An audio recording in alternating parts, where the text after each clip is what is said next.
Dooby dooby doo.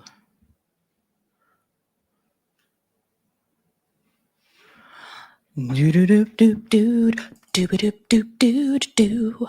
Come on, Rockfin. Waiting on you. Waiting on you.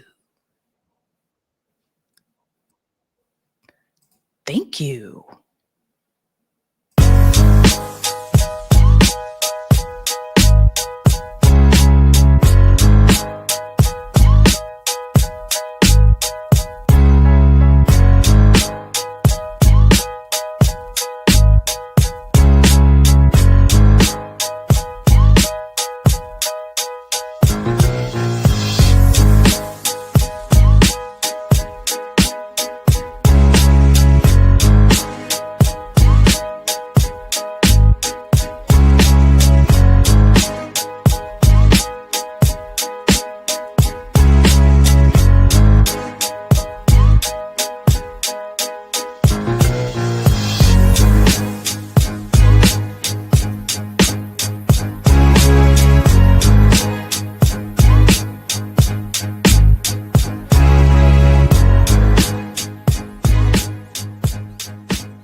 I'm your host, sabrinasalvati.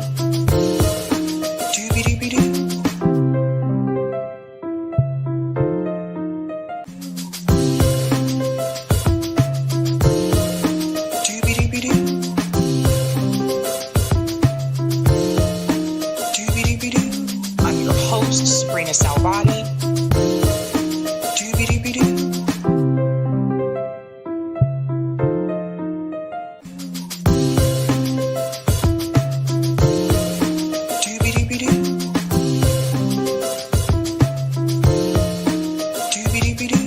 I'm your host, sabrinasalvati.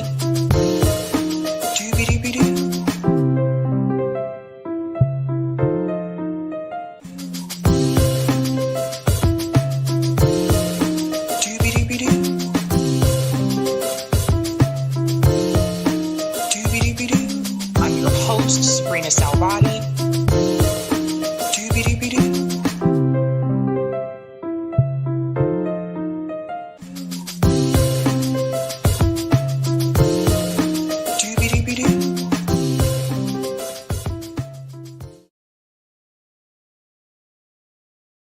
Ain't nothing going on but the rent. Gotta have a J-O-B if you want to be with me. What is going on, ladies and gents? That's a song my parents used to play when I was growing up. I think that was the original No Scrub song. Nothing going on but the rent. And she said, you got to have a J-O-B if you want to be with me. Welcome to Sabs podcast. I'm your host, Sabrina Salvati. If you're new, I want to let you know that Sabs podcast is a part of Revolutionary Blackout Network. You can catch me there on Thursdays for the Sabby and JB show. And you can catch me here on Tuesday, Thursday, and Sundays. I want to give a shout out to everyone watching on YouTube, Rockfin, Twitter, and Rumble. And what is going on, fam? We have so much to get into tonight. We are going to do call in after tonight's show. I usually do it on Thursday evenings, but we're going to do it tonight because there's a lot to talk about. And I'm sure you guys, want to say some things. Sure, you have some things you want to say. Let me make sure my camera straight here to kick the thing. Here we go. Nothing going on, but some of you are familiar with the song. Roger Meadows says Gwen Guthrie. Oh, that's her name. Yeah, Nikki knows it. Okay. Money Green said, I have a job, Sabby. Okay. Yeah, that song. That song is something else. Tonight's theme, ladies and gentlemen, is Under Pressure. Under Pressure. It's a song or multiple songs called Under Pressure, but that seems to be what is going on with the stories that we're going to discuss tonight. And first and foremost, I do want to give shout outs to people in the chat, and then we'll go ahead and dive right in. Shout out to Maxwell Smart, who just became a Sabby member. Let's give Maxwell a big whoop, whoop. Under pressure. Do, do, do, do. RB says maybe a toxicology report will shed more light. Maybe. Maybe not. I don't know. I don't trust a lot of things these days. Rosemary said 80 years old. I see an inside job. No CEI, FBI experience, but cover up with people thinking the shooter did it? No way. Inside his camp. Yeah, I hear a lot of people saying that. Greetings, Blockbuster says hi. Shout out to New York Varsity. Hannah Einbinder won an Emmy and on the podium said, "Free Palestine." Yes, she did. Yes, she did. Yeah, I know Hollywood was not happy about that. Greetings, Mika. I'm going to be discussing this on Thursday. RIP Trey Reed. Yeah, Trey Reed was found hanging, another hanging. These things still do happen. We call them lynchings. It still happens in the US. I'm going to cover that Thursday. I have to have some time to get into that story as well. But I know my comrade JB covered that today. So if you haven't heard about that story, definitely check out JB Font's channel. He covered that today. Shout out to Dr. Teeth said, I see Chris Hedges' face in the thumbnail. Yes. Yeah, Chris Hedges is given quite a bit of advice here. I think we need to listen to. I'm going to get into that.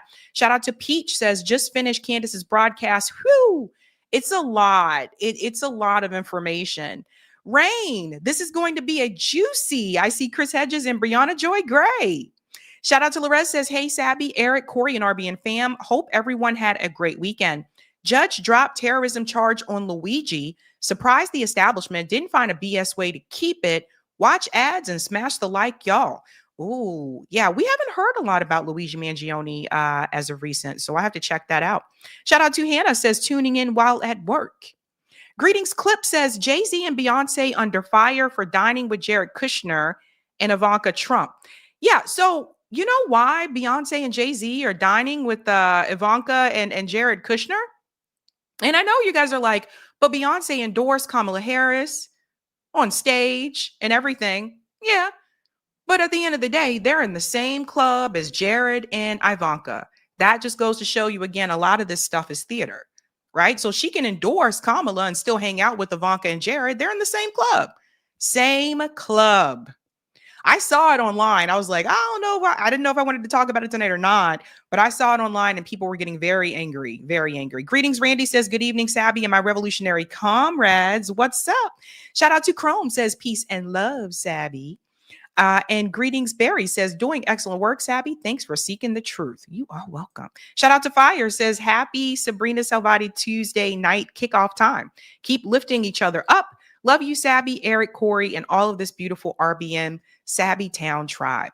Oh, that is so sweet. I would like to say hello to everyone, but we got a lot to get into, folks.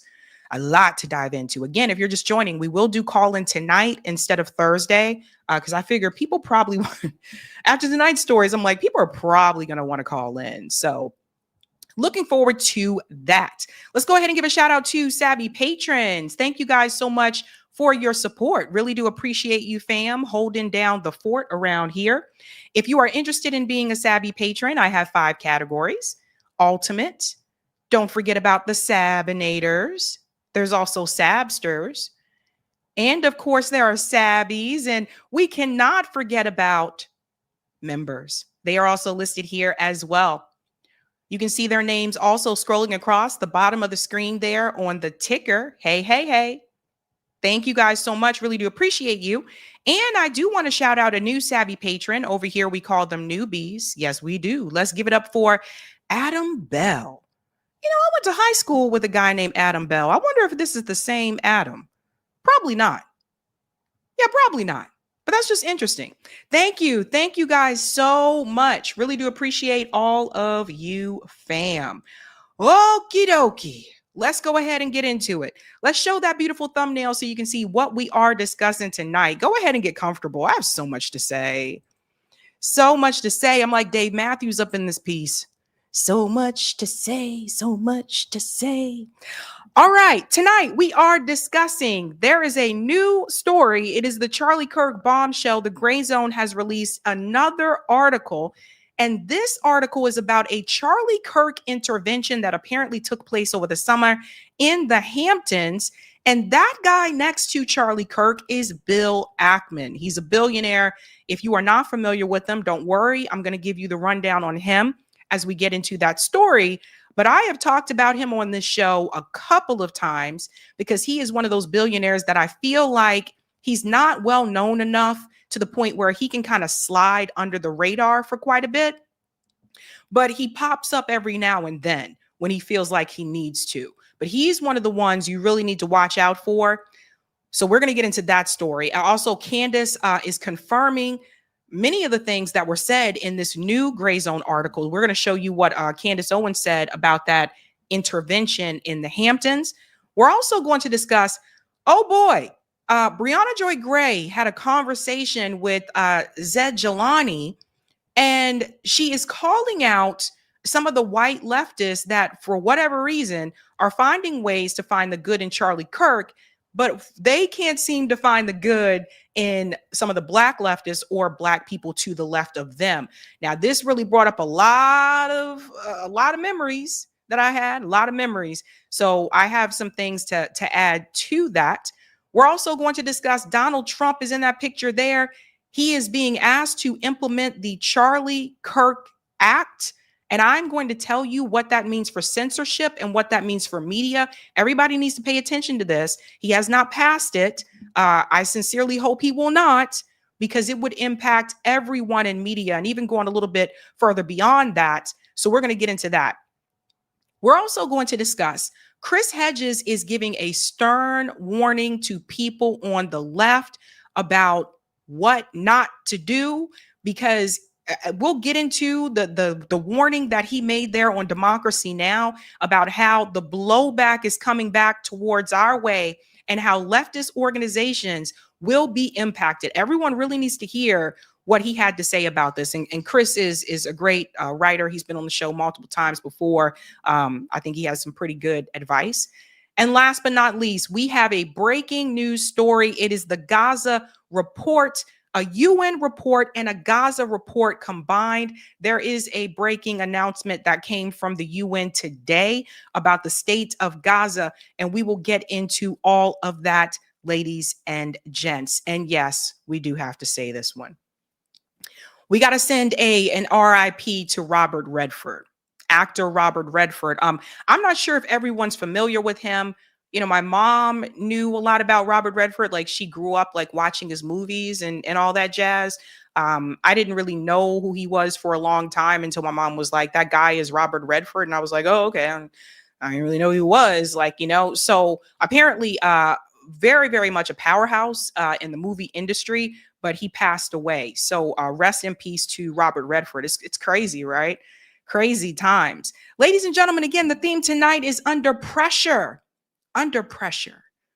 And I think you'll see that with tonight's stories. If you have not done so, please be sure to smash that like button. Thank you. And if you're new, don't forget to like, sub, and share, just like a Care Bear.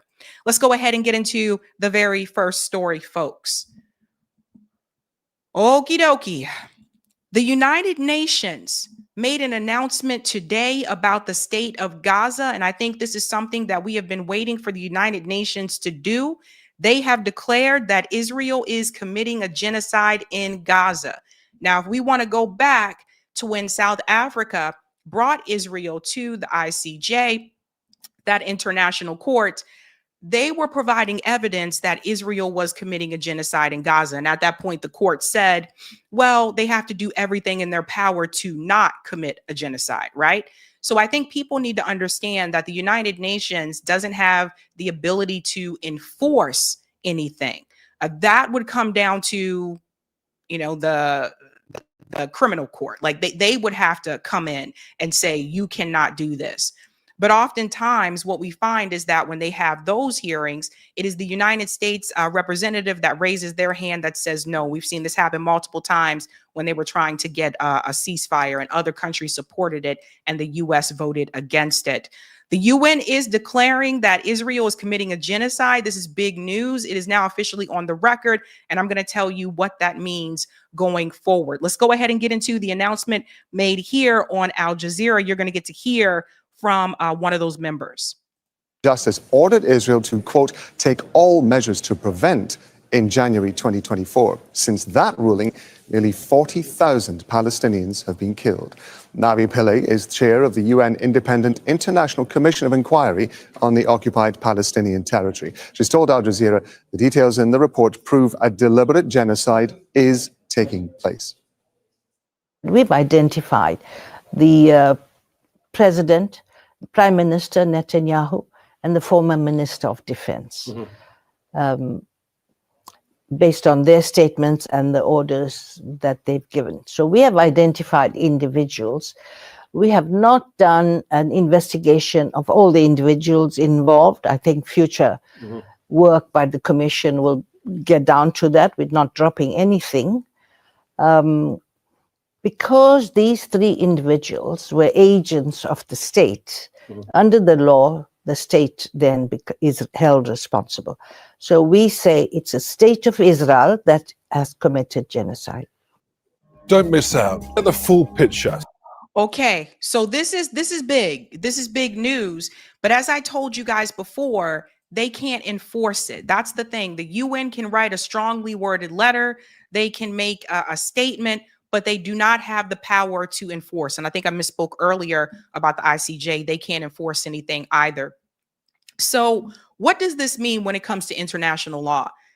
Technically, according to international law, if the United Nations declares that there is a genocide that is happening, and the United States is complicit because we are supplying the weapons, that means that the US government has to do everything in their power to stop that from happening.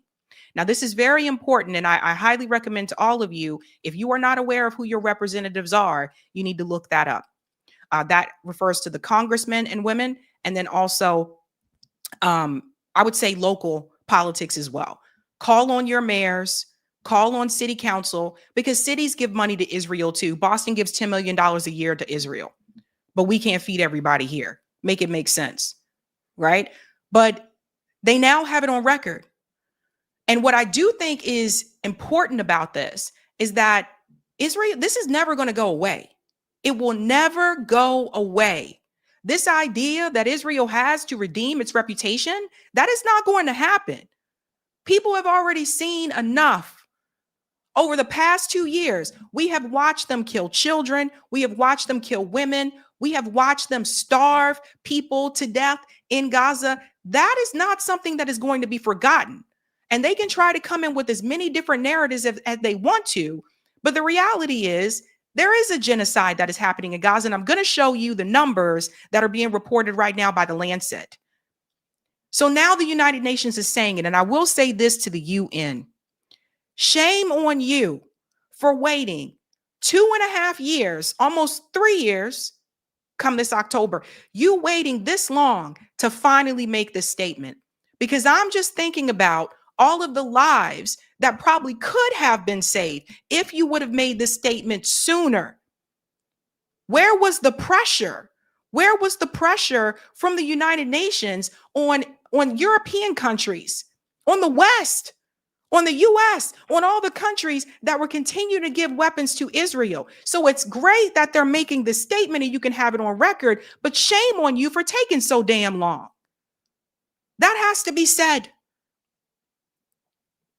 Now, we need to look at the new numbers because they are coming in from the Lancet. This story, I don't think, is getting a lot of attention, but we're going to go ahead and definitely talk about it on here. Check this out. And we talked about this a little bit on Revolutionary Change last night. Gaza genocide death toll revised up, now over 680,000, including almost 500,000 children. Almost 500,000 children. There's no way. There's no way. If you have any humanity, there's no way this can sit right with you. It makes me sick to my stomach. And without the US, this doesn't happen. Now, the article goes on to say, let's go ahead and get into this a little bit more. I'll make this a little bit larger so people can read along with me. All right. The latest analysis published in the medical journal, The Lancet, which has been pretty accurate over the years, by the way, puts the estimated death toll far higher, and the proportion of children among the victims of Israel's terrorism even higher than the 50% previously estimated. Israel's genocidal campaign sees Gaza death toll increase. Amid Israel's wholesale destruction of Gaza, as many as 120,000 bodies remain uncovered and therefore not included in official death figures. But the impact of starvation and disease after months of Israel's blockade of food and even basic medicine has now overtaken the toll of those murdered violently by the occupation. A study by The Lancet, based on the slaughter of the first 9 months of Israeli-imposed Gaza massacre, found that the total number of violent deaths by April 2025, almost 5 months ago, was 136,000. The Lancet also estimated at least 4 indirect deaths from starvation, disease, and other causes linked to the genocide, but not directly caused by violence, for every violent death. Even using that conservative figure, the 136,000 violent deaths by April mean 544,000 Palestinian deaths from the imposed deprivation. Why is this important? Because you have all of these politicians, including, by the way, this includes Bernie Sanders. All of these politicians are continuing to say it's either 50,000 or 60,000 Palestinians that have died. Notice that they have intentionally kept that number low. In the case of Gaza, what you have to remember, as with any other conflict, there are going to be bodies that are buried under the rubble. But this goes even further. Gaza is a different situation because the people are enclosed, right? We called it before, it's an open air prison. So they didn't leave. So if there are names and bodies and numbers that are unaccounted for, they're most likely dead because they can't leave Gaza. It's not like you can say, well, they fled and went to Egypt. They are trapped there. And this is why I say, knock, knock, contact your representatives, the mayors, the city councilors, your House of Representatives, the senators. You need to, number one, let them know that the United Nations has declared that Israel is committing a genocide. There needs to be pressure put primarily on someone like Bernie Sanders because he still won't say genocide. And you need to tell them about these new numbers that have been released from The Lancet. So it goes on to say, this means a total Gaza death toll from Israel's genocide so far would be a staggering 680,000 deaths by April 25th this year, and much higher now after 5 more months of mass murder and starvation. And as lawyer Ali Jamal noted, the study also puts the number of babies and children murdered at a far higher proportion of the total than the 50% estimated previously.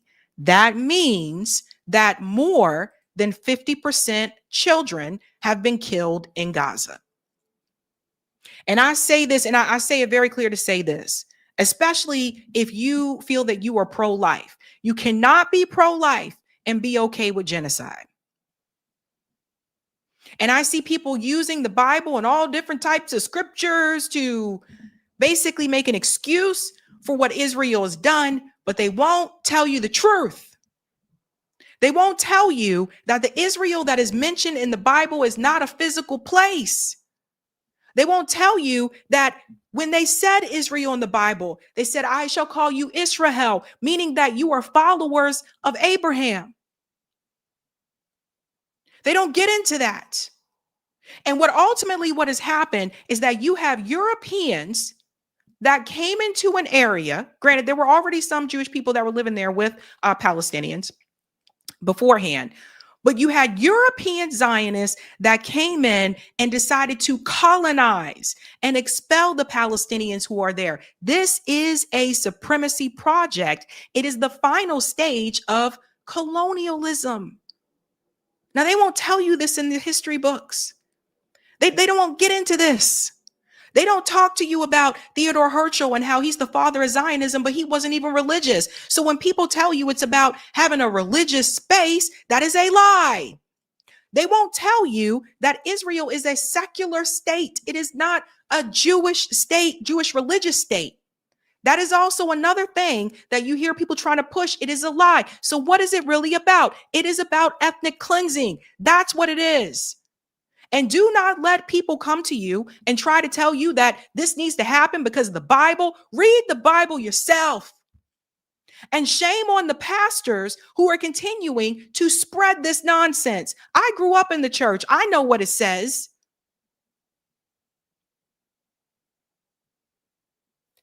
This idea of Zionism has been used as this disguise of religion. And by religion, I mean Christianity as well, because there are far more Christian Zionists than you may even realize. Using religion as a tool to push supremacy and the greater expansion of Israel. A lot of people are asleep. Let's go ahead and get into the rest of this here.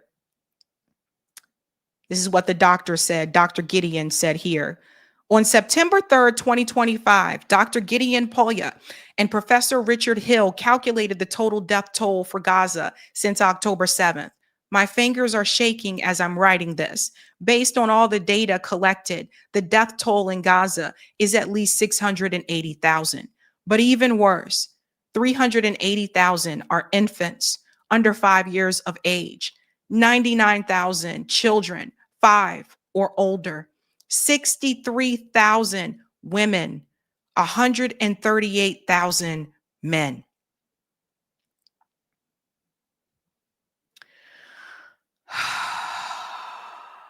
Again,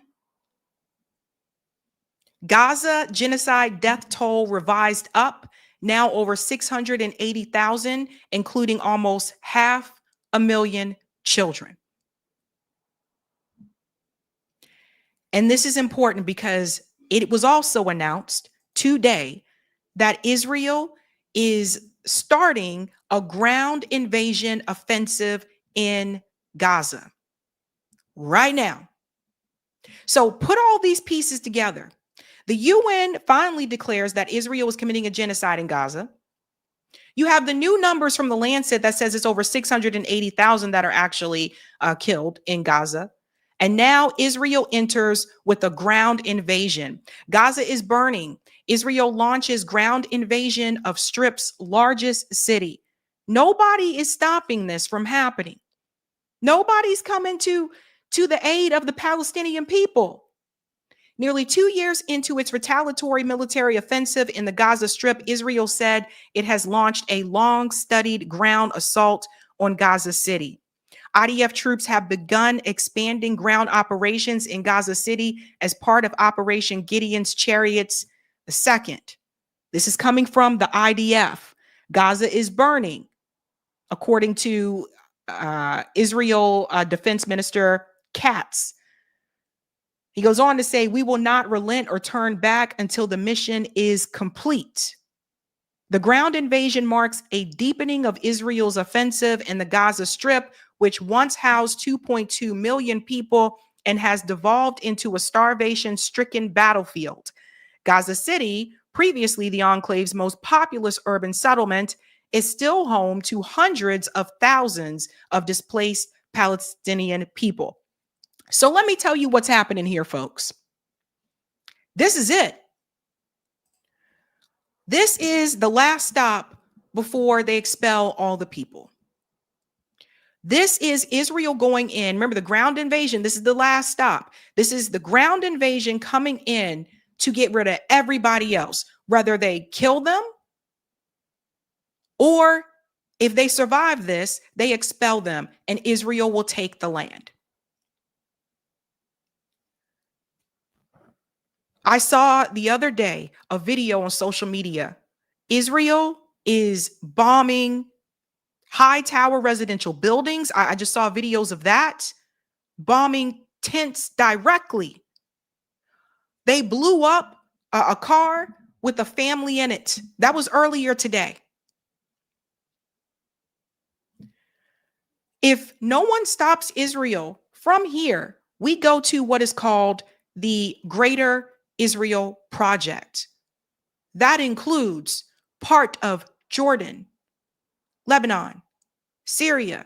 Honestly, according to that map, even some of Saudi Arabia. So I don't know why they acting like they're not going to be affected or impacted.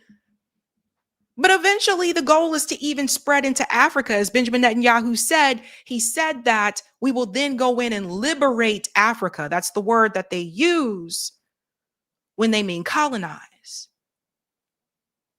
People can liberate themselves. When other groups come in to liberate you, that means they're there to take over. The Greater Israel Project cannot happen. And if Israel takes Gaza, they'll be very close to making it happen because nobody is stopping them. And then there's this. Everybody needs to pay attention to what Max Blumenthal just said here. You'd think it would be a bigger scandal that Trump's chief of staff, Susie Wiles, literally worked for Netanyahu and helped Israel's Mossad manipulate Trump into bombing Iran. Listen to this. Max has been on it, by the way. Like, this has probably been the busiest week, I think, for the Gray Zone. Listen to what he says here. John Ratcliffe, when he was isolated with Donald Trump to basically feed Donald Trump Mossad talking points, including about phony, fabricated WMD propaganda about the Houthis about to get a nuclear weapon from Iran if he didn't strike. He was isolated by Susie Wiles, the chief of staff. And who is Susie Wiles? Subsequent to my report at the Gray Zone citing a inside White House source, a Trump official, we learned that Susie Wiles had actually went to Israel to work for Benjamin Netanyahu on his 2020 re-election campaign. How crazy is that? America first, and your chief of staff literally worked for a foreign leader? What's going on here? I mean, that's what we're unmasking, is the biggest foreign influence infiltration operation in American history that is basically taking control of an administration that says it's America first and is taking us to a very dangerous place. And everybody's concerned about it, including on the left, on the right, and we're also concerned about where we're being taken in this country. And that is why, and Max is correct, this is very, like, they're deeply embedded in the administration. And that's on both sides, by the way. You had Joe Biden was a Zionist as well. Deeply embedded in Congress, in the White House, in the DOJ, deeply entrenched in the US government. Israel's campaign that they're doing now, to me, it appears to be very reckless. It appears to be very desperate. And the administration is under pressure because there's people on the left and the right that have a problem with this, that don't want the money going to Israel, including some of the younger conservatives as well, saying, yeah, I don't want our money to go to Israel. Just don't want that to happen. So there's the Trump administration that's under pressure, but also there's this pressure for Israel to try to wrap this up as quickly as possible before something else happens. And a lot of this could have been avoided and prevented had the international community, and by that I don't mean like just people living in other countries, but the international community that had the power to do so, if they would have done something, and they did nothing, including the West, of course. All of these leaders coming forward and saying, yeah, I recognize a Palestinian state. That don't mean shit because they trying to kill all the people right now. That is just word salad. They're just offering something that'll go on paper so they can say, well, I said I supported a Palestinian state. But you continue to send the weapons. Macron, Keir Starmer. I think Spain's the only one that's now saying no. The Greater Israel Project has to be stopped. Like that cannot happen. It's like rewarding them for committing genocide. Is absolutely insane. And honestly, as an American, and I'll say it to you guys, we can never live this down.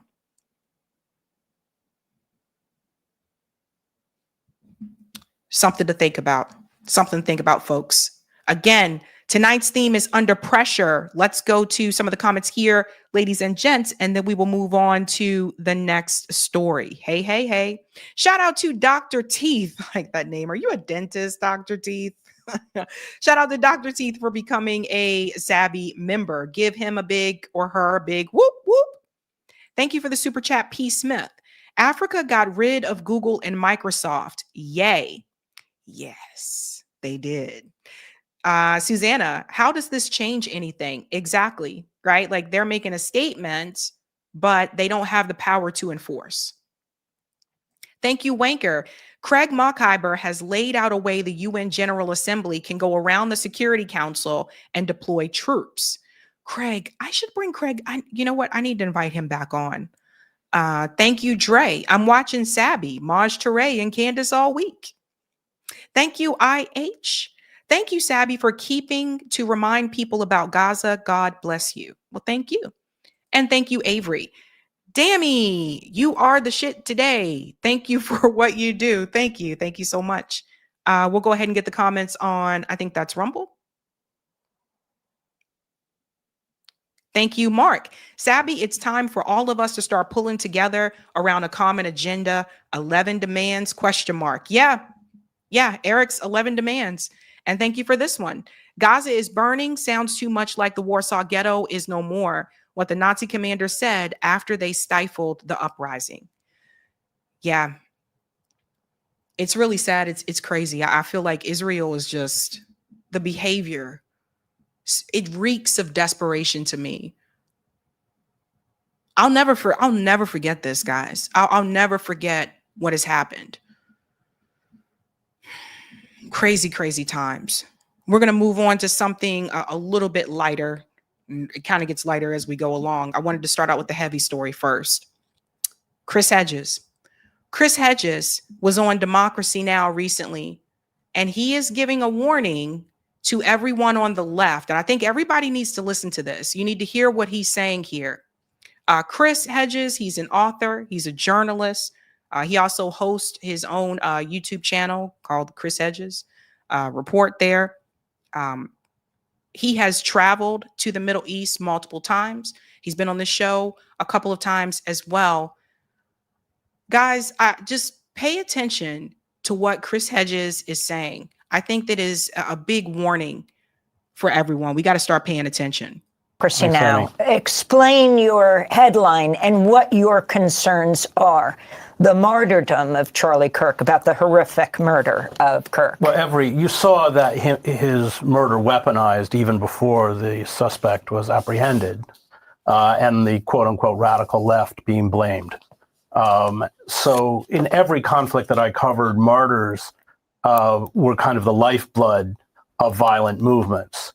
You hold up the martyr, and any shirking from purging the society through violence of those individuals or groups who are blamed for killing, the martyr is a betrayal of the martyr. And we saw that happen instantly. That's how Kirk's casket goes on Air Force Two. He's awarded the Presidential, Medal of Freedom.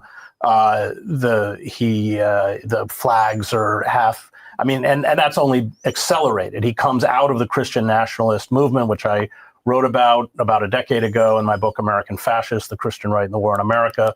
It's a movement I know very well. I'm also a seminary graduate.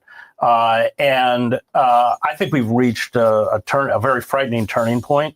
I think that we've already seen an assault on civil liberties, on institutions, universities, the media that are tasked with maintaining an open society. That will now be accelerated. I don't take any of this rhetoric lightly. I look at it as three phases. First, we saw. Before we get into the three phases, I want to point this out and make this very clear. When I told you guys, like after the death of Charlie Kirk, here are the things that I think are going to happen. And I told you to get ready. We're already starting to see some of those things take shape.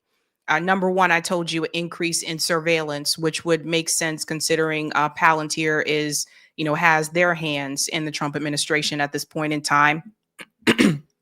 I believe they also endorsed Kamala Harris. So there you go. Both parties support increasing surveillance. The surveillance increase of the police state. I warned you about censorship. And I told you that they would try to come in and crush organizations. And I mean, it really didn't take long for some of this to already start to take shape. What people have to really understand is that for those who say, well, Charlie Kirk is gone and they're happy about it because of the things that he said, anyone else can be put in that spot. With the situation with Luigi Mangione, one of the things I warned people about there too is I said, well, yeah, Brian Thompson is dead. And Luigi, who allegedly, I still say allegedly, that case to me is just weird still too. Luigi allegedly killed Brian Thompson, but I tried to warn people back then that Brian Thompson will be replaced with another CEO who will continue to deny claims for people under United Healthcare, thus continuing medical debt and death because they can't afford medical treatment. It was really interesting to me how quickly Ben Shapiro said, I'll take up that mantle and just hop into that seat at Turning Point USA. I'll take that spot that Charlie had. Now, here's the thing. I'm not a part of Turning Point. I'm not conservative. I'm not a Democrat. But it seems a little weird to me that Ben Shapiro couldn't even wait, like, I don't know, a week, 2 weeks. I don't know. He jumped into that spot very quickly, very quickly. People will be replaced. Now, knowing what I just told you, listen to what Chris Hedges says here, the 3 phases. Those who protested the genocide attacked as anti-Semites, although a significant percentage, 20-30%, were probably Jewish. That was a way to shut down free speech. Then we saw undocumented workers being targeted and demonized as criminals and all this kind of stuff as a way to build Trump's version of the brown shirts, this rogue paramilitary group, ICE, with all of these detention centers. I mean, the budget is now larger than all federal law enforcement agencies combined, ICE. These detention centers are not going to be exclusively for undocumented workers. And now we're seeing the radical left demonized to shut down individuals and organizations that dissent from the rapid consolidation of this police state or authoritarian state. Pause. Listen up. Party for Socialism and Liberation. Code Pink. I'm just naming some of the few that I know of that they'll probably go after. Party for Socialism and Liberation, also known as PSL. Code Pink. Shout out to Medea Benjamin. Those women do the damn thing. They've been anti-war and fighting against these wars for a long time. And they're older women. Medea, if she wanted to, could just retire and say, I'm just going to, chill for a bit. But she still goes out there to fight the good fight. Communist Party of the USA. They could even go after DSA, to be honest with you, because some of the rhetoric in the DSA handbook is also what they would call anti-Israel, right? So the point is this. When these type of events or acts take place, they are going to come and crack down on these, what they call the radical left organizations. They're going to come for them in some way, shape, or form. When you look at a group like PSL, for example, a lot of the pro-Palestinian protests have been organized by the Party for Socialism and Liberation and Answer Coalition, and they're connected there, right? They have sent buses to cities to pick people up, to take them to these protests in DC. There may be a crackdown there. The point that I'm trying to make is, even if it's an issue that you're not passionate about, they are going to try to find a way to crack down on protesting. That's more censorship. They're already trying to crack down on speech. They're already trying to get into that. And that's both sides, by the way, because here's the thing. I want to tell you a little secret, okay? For those who are not aware, the Democratic Party leadership, the DNC, the Dem establishment, they are also against Party for Socialism and Liberation, Code Pink. They're against them too. Hell, a lot of them against DSA too. And DSA is on the lighter side of the other ones I just mentioned to you. They're against people to their left as well. Both parties support that. So you are going to see an increase here in the crackdowns. And this is what Chris Hedges tries to warn people about. Like, when you organize, you have to organize in such a way that there is going to be some light at the end of the tunnel. And what has happened here, what has happened to Charlie Kirk, and I got to tell you guys, I've never seen anything like this before in my lifetime. There's a number of people that have been killed in the United States, big names, etc. But I have never seen the type of crackdown that is coming right now until today. So the Trump administration, they are going to take this as their opportunity. That's it. Here's our opportunity to go crack down on those radical leftists, because the majority of them are anti-Israel, pro-Gaza. But there's also people on the right who have become anti-Israel. And the death of Charlie Kirk, in a way, it just kind of, I had questions, because like I said, we started to see this coalition form, where there were even some libertarians, people on the right that said, yo, stop sending our money to Israel. Listen, I'm not okay with them killing these kids. There was a coalition that was forming there. The Epstein files. We just saw Marjorie Taylor Greene, Ro Khanna, and Thomas Massie come together, people from different political ideologies, on the Epstein issue to release the files. It saddened me to look on X and to see Marjorie Taylor Greene saying, we cannot work with the left. This is all recent. Thomas Massie said, we can't work with the left. Right after the killing of Charlie Kirk, now all of a sudden that coalition is starting to fall apart. And that's exactly what the establishment wants. That's exactly what the billionaire class wants. So they try to find ways to break us up. Let's continue on. I want to go back to President Trump. This is the president speaking in Morristown, New Jersey, on the tarmac Sunday before boarding Air Force One. Well, the problem is on the left. If you look at the problem is on the left. It's not on the right, like some people like to say on the right. The problem we have is on the left. And when you look at the agitators, you look at the scum that speaks so badly of our country, the American flag burnings all over the place, that's the left, that's not the right. So that's President Trump before there was any evidence revealed. After Utah Governor Cox says we have to be very clear this is the work of one person. I mean, for example, when Timothy McVeigh blew up the Oklahoma City building and killed over 160 people, people didn't say they're going to go after white Christian men. But what about what Trump, what Stephen Miller is doing and saying they're going after leftist organizations, they're talking about flag burning? Yeah. When was the last flag burning? Let me pause here for just a second. Oh, hold on. Can we bring it back, Eric? I think I went to the wrong video. Pause here for just a second. She mentioned Timothy McVeigh and the Oklahoma City bombing. What else was different during that time? There was no social media. We didn't have Facebook. We didn't have Twitter. We didn't have, you see what I'm getting at? Okay. All right. Let's go back in here. Let me make sure we get to the right spot here. To shut down individuals and organizations that dissent from revealed after Utah Governor Cox says we have to be very clear this is the work of one person. I mean, for example, when Timothy McVeigh blew up the Oklahoma City building and killed over 160 people, people didn't say they're going to go after white Christian men.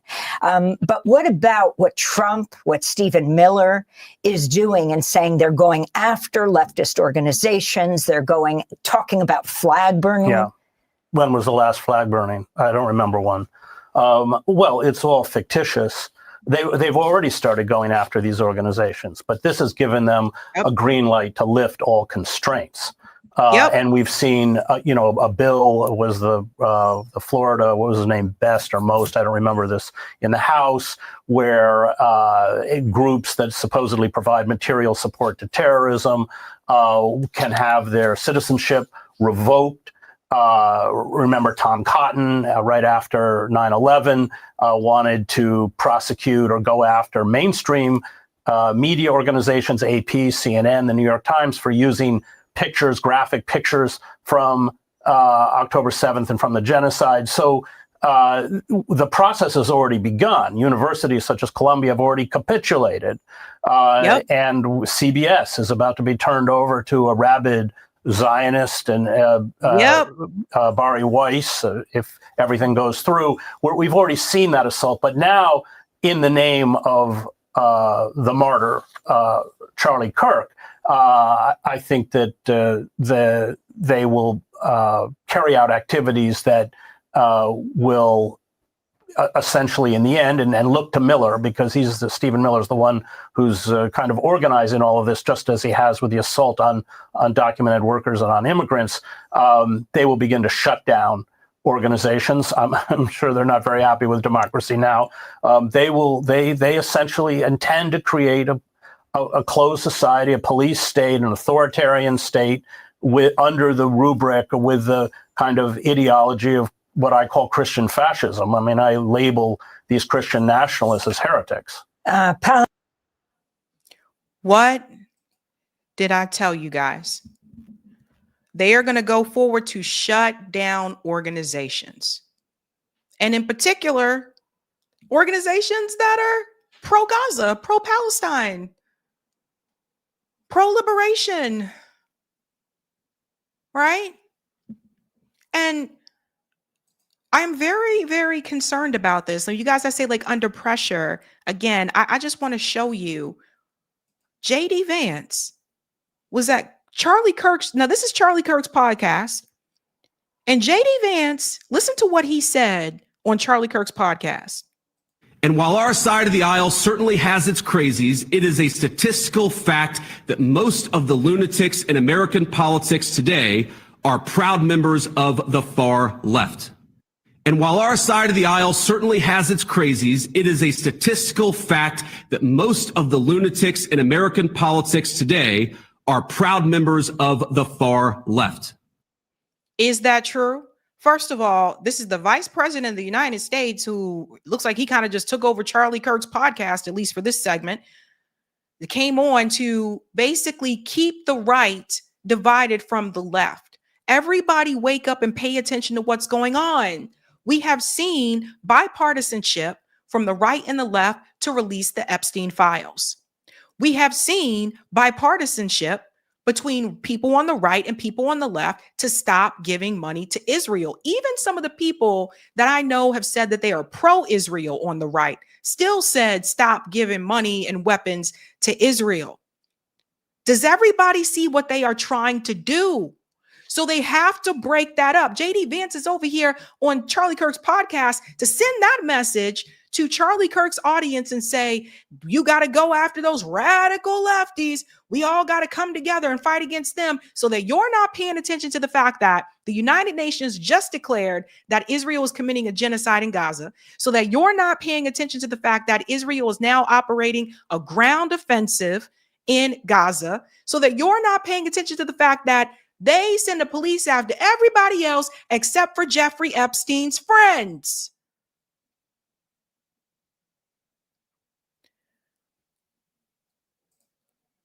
If there was ever a time for people to come together, now is that time. And they're going to try to do everything that they can to keep us apart. Everything that they can to keep us apart. That's why you see J.D. Vance making this speech. And you can even see the article here that came from the New York Times. The White House plans broad crackdown on liberal groups. Some of the highest ranking officials in the federal government used Charlie Kirk's podcast, guest hosted by Vice President J.D. Vance, to lay out their plans. And this is how they are going to get their base in line again. Whoop! Thought you had a coalition. Just remember, guys, those leftists are crazy. But if you sit down and you talk to people on the left, you'll find out that when it comes to certain issues, you might actually have things in common with us. I think that when it comes to the right and the left, I think that both sides, particularly people here in the US, people want a quality of living. People want good health care. People want to be able to take care of their families. People want to be able to put food on the table, but they don't want you to talk about those things. And as of recent, more and more people don't want money going to Israel. More and more people want transparency when it comes to the Epstein files. More and more people are having these issues with the establishment and the billionaires. And so this is how they get everybody back in line once again. They feel the pressure, the immense pressure. And as long as they keep telling you that this person is against you, you're less likely to talk to them. That's how it works. Now, I got to be clear about this, because I say this and people try to take it for what it is. I got to be clear about this. That don't mean that you can just go around disrespecting people. There has to be respect on both sides. So everybody hear me with that loud and clear. There has to be respects on both sides. But the data that JD Vance presented wasn't even true, because here's the data. And by the way, the DOJ is burying this information because they don't want you to see it. The data is clear. Far-right extremists are responsible for most extremist deaths. Again, I didn't make this report, but this is the data. You can see it here from 2013 to 2022. Blue was left-wing. Gold is domestic Islamic terrorist. And red is right-wing extremists. Incidents, killings. That's the data. But JD Vance knows that most people are not going to look this up. Most people are not going to research it. Some people don't have time to research it. So they just say anything. And they just want you to believe it. And a lot of people will. And I'm here to tell you, don't fall for it. Now, putting that aside for just a second, this is exactly why I continue to say, at the end of the day, the one thing we all have in common is that we're not billionaires. We're not at the top. We're not the ones that are exploiting people. We're not the ones that are saying, oh, let's give all these weapons and stuff to Israel. Let them do whatever they want to do. We're not. We're not. But they know that if they keep everybody divided, red team and blue team, there will never, ever be a class movement in this country if that continues to happen. And they know that, and that's exactly what they want to prevent. Now, you think about teams, hell, even sports teams, these guys come together. You guys know this, right? For all the people who played sports, or those of you who watch sports, yeah, they despise each other on the basketball court. They despise each other on the football field. The Red Sox and the Yankees are not friends in the ballpark when they play each other. But off the field, a lot of these guys are friends. People are calling out Beyonce and Jay-Z for having dinner with Ivanka Trump and Jared. Don't you see the game that's being played? Beyonce endorsed Kamala Harris, but she's friends with Ivanka and Jared because they're in the same club that you're not in. Hell, I know I'm not. It's all theater. So they tell you, you need to divide yourselves. At the same time, they're not dividing themselves. You don't see them splitting from people who are on the right because they have the same class interest. Rich people tend to do that. Poor people don't. So never forget that. And pay attention to what is happening, folks, because they really are trying. They are like, hell no, we got to keep them against each other so that they don't realize who their common enemy is. And unfortunately, a lot of people fall for it. Let's go to the comments here, ladies and gents, and then we'll get to the next story. If you haven't had a chance to do so, smash that like button, ladies and gents. Thank you. Let's keep it moving. Ain't nothing going on but the rent. All right. Thank you for the super chat, Jay Thomas. What happened to the Gaza flotilla? From what I understand, it's still on its way. There's 50 ships still on their way. It takes some time to get there. Just FYI. Casey said, how does this grow support for Israel? It doesn't. That's the thing. It doesn't. It just makes people more angry. Harmony said, left and right sounds like Crips and Bloods. I can see that. I can see that. And the Oracle says, and you know, Chris Hedges is no go-to commentator for Democracy Now! Democracy Now! Understands the stakes are higher. Yeah, a lot of things are changing. All right, we're doing great time. Let's go ahead and make it to the next story. Again, the theme tonight is under pressure. And this is something that could impact a lot of us when we talk about the censorship. So I told you that after the death of Charlie Kirk, there were going to be certain measures that would take place. And one of them was censorship. Right now, there is a call on Donald Trump to implement what is called the Charlie Kirk Act that would heavily impact all forms of media for whatever the government considers to be propaganda. And they get to decide that, not us. This woman here is the one who is making the call for it. There's a petition. We'll show you the article from Caitlin Johnstone in just a second. She is the one that is asking the president to implement this act. Everyone pay attention to what is happening. Alrighty, this message is for President Trump and his administration. If you stay to watch the video, please tag him down below, share, and repost so we can try to get this to him as quickly as possible and hope that he can do something with this.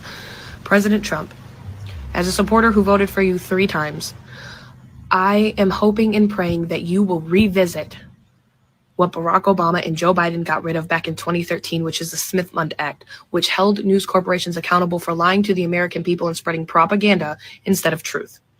I think instead of bringing it back as a Smith-Mundt Act, you name it the Charlie Kirk Act, you make it a law, and you make it damn near impossible for these people to continue to lie to the American public, which has brought chaos, hatred, division, and anarchy all across this country.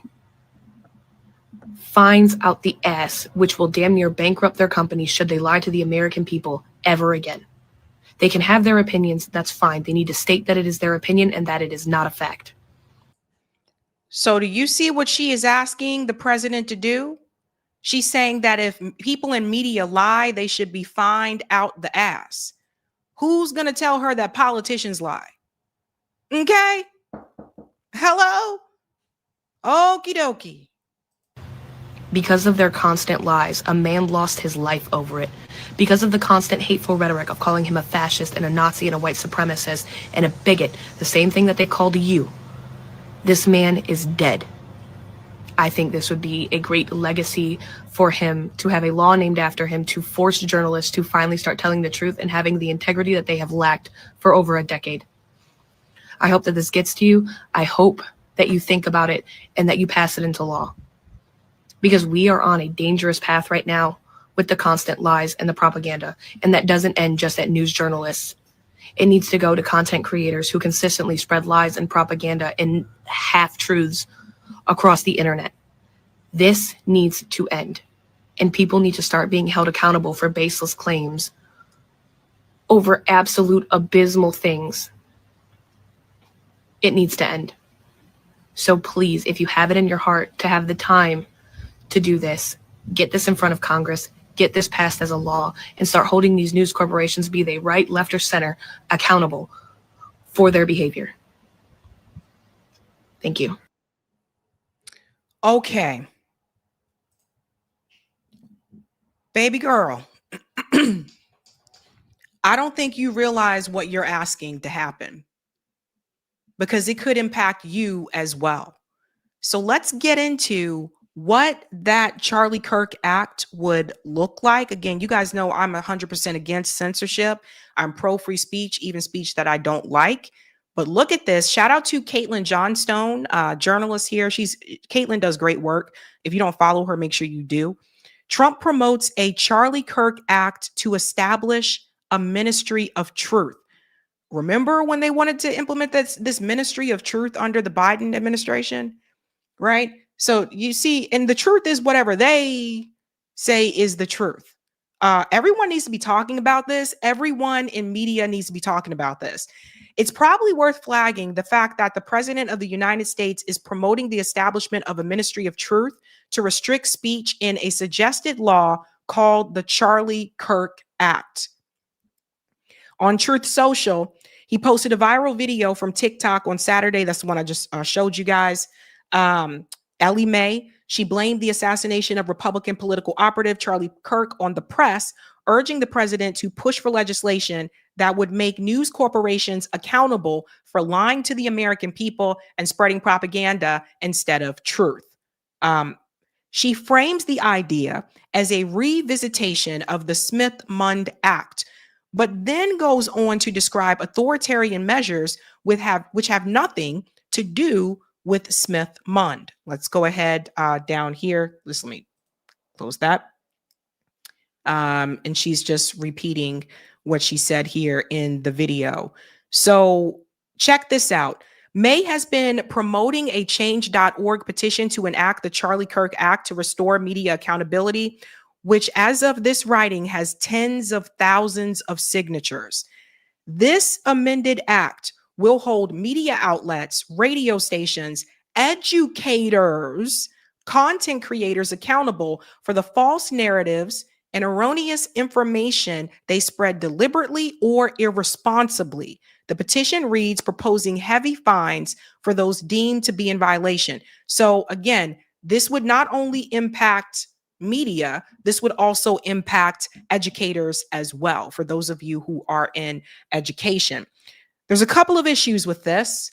First, the Smith-Mundt Act had nothing to do with holding news corporations accountable for lying to the American people. It was a Cold War era law which prohibited official U.S. government propaganda created by institutions like the State Department and the USAGM from being disseminated domestically. This law was controversially revised under the Smith-Mundt Modernization Act of 2012 in the name of combating Al-Qaeda propaganda campaigns in the United States. Returning Smith-Mundt to its original iteration would be a fine idea. American right-wingers tend to make a much bigger deal about the changes made under the Obama administration than is actually warranted. Anyone who remembers the lead up to the Iraq invasion knows the US government had no trouble getting immensely consequential propaganda circulating throughout the American press prior to 2013. But anything that inhibits the US government's ability to disseminate propaganda to Americans might be somewhat helpful and couldn't hurt. But that isn't what this Charlie Kirk Act push is advocating. Smith-Mundt placed restrictions on what the US government is allowed to do with regard to propaganda, while the proposed Charlie Kirk Act would give the US government sweeping new powers to decide what does and does not constitute propaganda and untruth and administer penalties accordingly. Pause right there. They would get the chance to decide what they consider is true and untrue, which basically means any information that they don't like or they don't agree with, they can say that this is false information. That is what is so incredibly dangerous about this act, right? And it's done using Charlie Kirk's name. But this is one of those times where, again, you need to read into things and not just focus on the name of the act or the name of a bill or the name of said legislation. You really have to read into it. It goes on to say here, one limits the US government's ability to manipulate public information, while the other explicitly expands it. Nobody anywhere is claiming that propaganda generated by the US State Department or USAGM projects like the Voice of America got Charlie Kirk assassinated by calling him a Nazi. They're talking about creating a new law to stomp out the free speech of media outlets, radio stations, educators, and content creators. By the way, this was trending at that time. The other issue is, of course, that giving the government the authority to penalize propaganda and lies means giving the government the authority to determine what constitutes propaganda and lies. They could decide it's a lie to say that Israel is committing a genocide in Gaza, for example, or it's propaganda to say the US shouldn't be waging a proxy war in Ukraine. Does everybody see where this could lead? See? Yeah.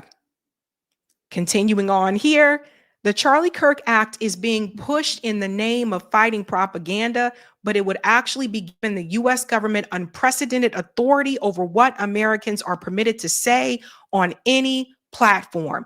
And that would also include social media, ladies and gentlemen. So if you're pro free speech, you should not be in favor of this Charlie Kirk Act.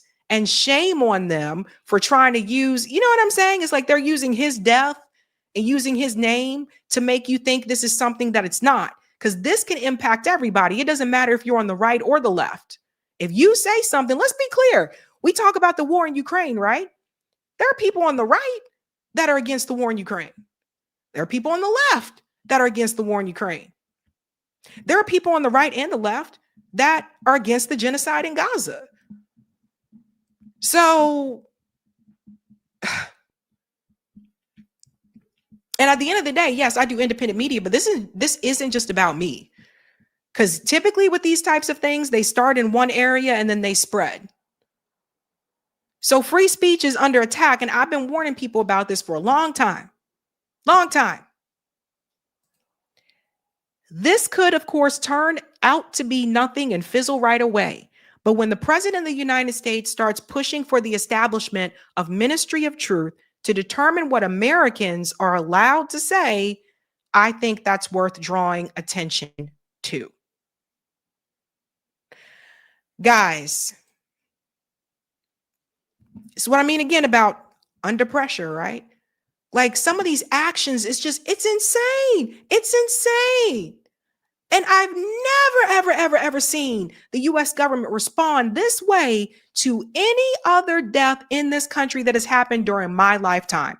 I've never seen it. Never. Now, I wasn't alive when MLK died, so I don't know what happened, what the government did then. If they implemented any measures, I don't know. I wasn't alive when JFK died. I wasn't alive when, Fred Hampton, I wasn't here. If you were, let me know. Call me.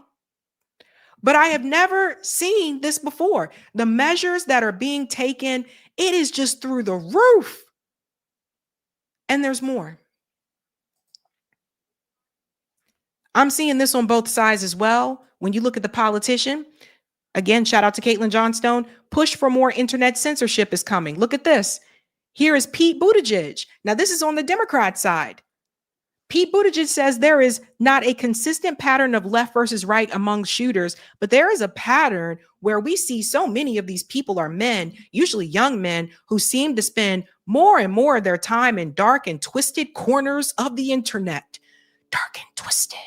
Next thing you know, they'll be calling for a shutdown of Discord. Not realizing, or maybe they do realize, but a lot of the people on Discord are gamers. They're talking about the real world, what are they, RPGs, real player game, whatever. You guys know what I'm talking about. They're over there talking about World of Warcraft or Red Road. What's the guy that shoots the gun? Red Dead, Red Road. I forget. Some of you know what I'm talking about if you play video games. But they're over there talking about that thing. They're over there talking about Final Fantasy, those type of things. Right? Someone is telling me what it is. Red Dead Redemption. Thank you. They want to take that down. I just saw recently there seems to be a campaign against Hassan Piker where they're calling for Twitch to remove Hassan Piker. And Hassan Piker is kind of mild in some way, shape, or form. Now, I don't agree with some of the things that Hassan Piker said. I may not agree with. I don't agree with calling for the death of people. I don't agree with that. But at the same time, I don't feel that that people should be deplatformed for saying these things, because I am pro free speech. And it's just crazy. And I thought about this and I saw this war online of people saying, get rid of Hassan Piker, get his ass off of Twitter. And I was like, this is what we're doing now? Here's the other one. Like I said, check this one out. Utah Governor Cox. Clearly, there was a lot of gaming going on. Friends have confirmed that deep, dark internet. Notice how they all have the same talking points? Deep, dark. Ooh. Reddit and these other dark places of the internet where the person was going deep, deep, deep, deep, deep, deep, deep, deep, deep. You saw that on the casings. Man, I don't know what the F that shit's about, but memification, that's the word my aide told me I should use. Anyways, V deep, V dark. Notice too the vocabulary that they are using, right? Deep, dark. These words have a tendency to incite negative emotion. So that's intentional, right? There's always deepity, deep, deep, dark. Like I said, if you go on the Discord, a lot of it's like gamers and people talking about, oh, what cheat code did you use? Or, oh, no. Talking about video games. This is not 1998. This is not 1999. This is not the 90s anymore, where Congress comes in and says, let's get rid of these video games because they're making people dangerous. The same video games that exist in other Western countries, by the way, which have a lower crime rate than we do in the United States, they have less mass shootings than we do. Seems like that's not the problem. Some of you may be a little too young to remember and you may not know, but there was a time when this video game came out and it was called Mortal Kombat. It's still around. Congress rallied against Mortal Kombat. They didn't seem too fond of the characters saying, get over here and finish him. Fatality. They were bothered, shaking in their boots. But they have no problems watching movies of war. They have no problem bombing kids abroad. They have no problem starving children abroad. But oh no, not Sub-Zero.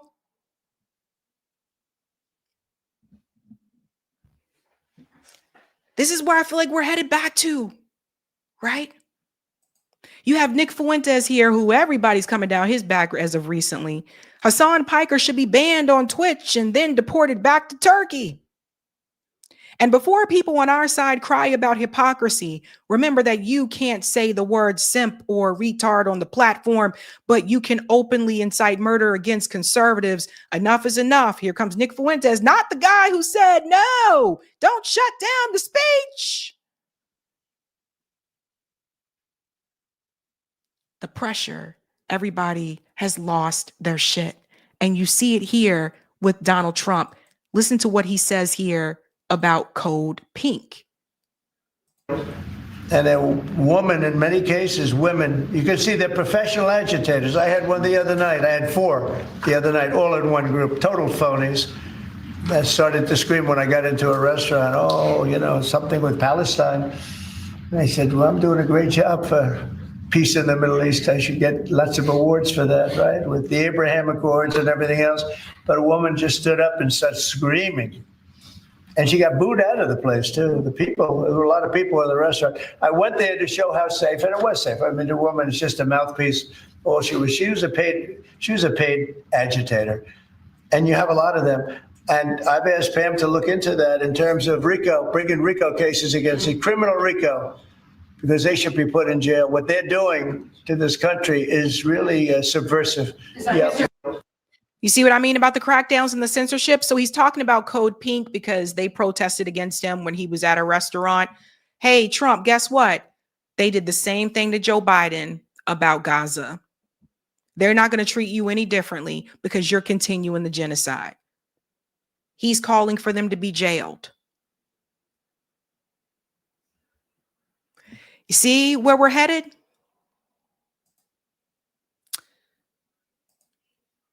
This is very concerning to me.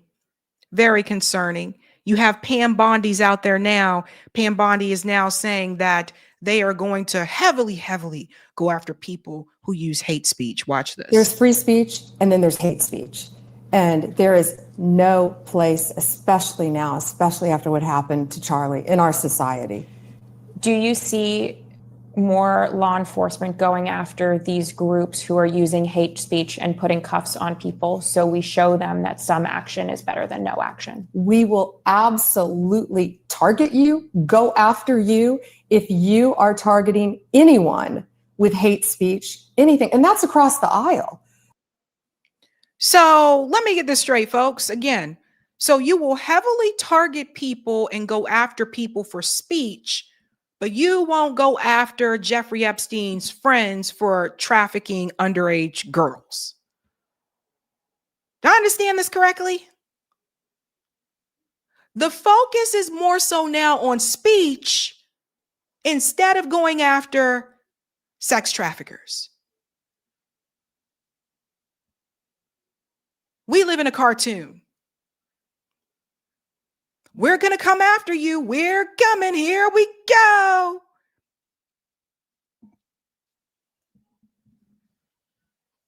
It's a joke. It's an absolute joke. So you see what's happening? Again, I have never seen them do this for any other person that has been killed in the United States during my lifetime. I have never seen this level of action before.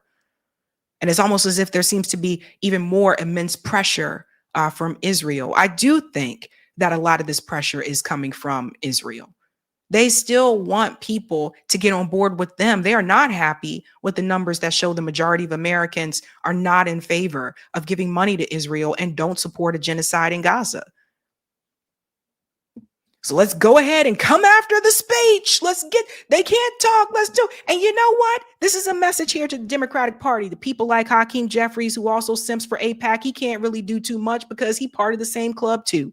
This is a message for people like Cory Booker, who sold his soul a long time ago. This is a message for people like Wesley Bell, who took Cori Bush's seat so he could be a puppet too. This is a message for the Black Congressional Congress caucus, who basically pretend like they do something for Black people, but they don't.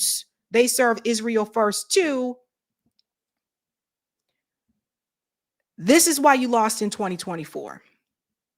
Because the Democratic Party does not fight back. The Democratic Party was also complicit in genocide. The Democratic Party as a party is not trying to stop any of this.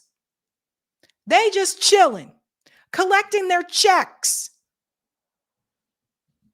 making things, their future great so that they can continue to go on and maybe run for the next big position. The Democratic Party is just cowering back. Now, there was some momentum that was happening after Kamala lost and Trump won.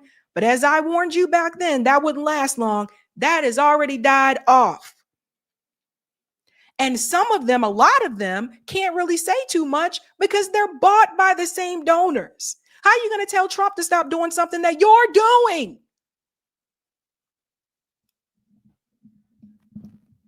So it goes back to the donors.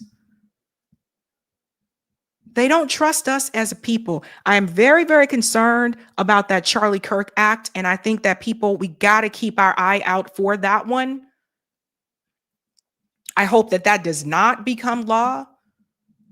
But honestly, when we look at things, like crazier things have happened, but they're trying to silence us. They're trying to silence me, you, all of us. That doesn't make this the land of the free. That don't make this the land of the brave, a home of the brave. They're trying to keep us quiet, not to protect them, but to protect the state of Israel. Make it make sense. Let's go to the comments, ladies and gents, and then we'll move on. Eric, we can go to part 2 of Type VNC. Thank you. Hey. Thank you for the super chat, China. Sab, were you a Street Fighter or Mortal Kombat player? Okay, so I think Street Fighter was my favorite of the two. Yeah, I was better at Street Fighter than Mortal Kombat. I just was. And I'd always end up playing someone in Mortal Kombat that knew how to do all those special, like, you know, the special moves. And I'm like, stop, I don't know how to do that. I don't know how to say, get over here. Thank you, Covert White Rabbit. My grandfathers were both dreaded Antifers. They fought the Antifers. They fought the Axis in Europe in World War II. So Trump better never show his orange ass at Arlington again. Interesting. Wu says Mortal Kombat was fire when I was a kid. It was pretty cool. I just feel, you know, if you didn't know how to do the special moves, you know, you got your butt kicked. Soul says Street Fighter was Bush approved. Chun-Li was my favorite, like da, da, da, da, da, da, da, da, da, da, da. And Chun-Li does the kicks. Da, da, da, da, da, da, da. Thank you, Ms. Ritchie. This is absolutely disgusting. And if any silver lining comes from this, it will be people getting offline and starting in real life organizations to oppose tyranny. Exactly. Skylar said what people who support the Charlie Kirk Act fail to realize is that one, politicians and conservative media lie out the ass too, and two, such censorship could easily be flipped back onto them. Yep. Red 6 says, does Shu realize this would apply to Fox News and right media too? Yeah, I don't think she does. Apollo says Trump is turning out to be a big disappointment, probably worse than Obama. Oof. And Ursa says you can't override the First Amendment. Yeah, I would think not. I would think not, but we never know. All right, ladies and gents, if you haven't had a chance to do so, smash the like. Thank you. If you're new, don't forget to like, sub, or share, just like a Care Bear. Thank you. Thank you very much. Quick announcement here. Just want to give a shout out for the documentary. Ladies and gentlemen, if you're new and you don't know, I am filming a documentary. It is about gentrification in Boston. We are almost at our goal. Thank you to everyone who has donated. And I don't know who you were because you were anonymous, but someone donated $2,000. Holy shit. I don't know you. Thank you. I appreciate you. The documentary again is called Remove Black Erasure in Boston. The fundraiser is to pay my editor, who's been doing a really great job. And I do have a trailer to show you guys for that as well. And then we'll get on with the other stories. The goal is $10,000. We're now at $9,286 for the fundraiser. And Eric, after I show the trailer, you can go ahead and put that link in the chat. But let me get to this first. So here is the trailer for my documentary. I actually was on a Revolutionary Change podcast last night talking about this. If you live in any of the major cities, I'm sure you are very much familiar with gentrification. It is happening all over the place.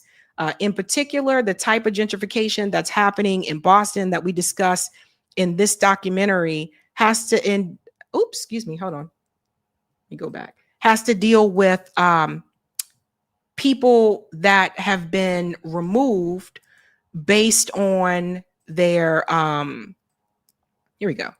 Yeah. People that have been removed from Black neighborhoods. And it's been going on for a long time. And there's a current project that is happening under Mayor Michelle Wu that is going to displace people even more.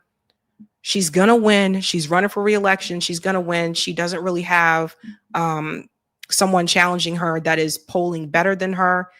And I just continue to see more people lose their homes. So this goes far back. It didn't start under her, but it's getting worse under her.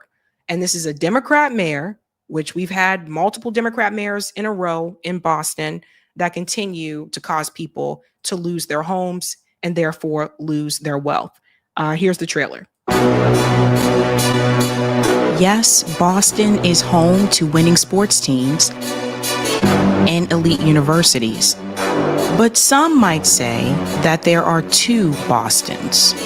If you look at City Hall, no one's talking about that specific racial and historical component that Black people are the ones that are being removed.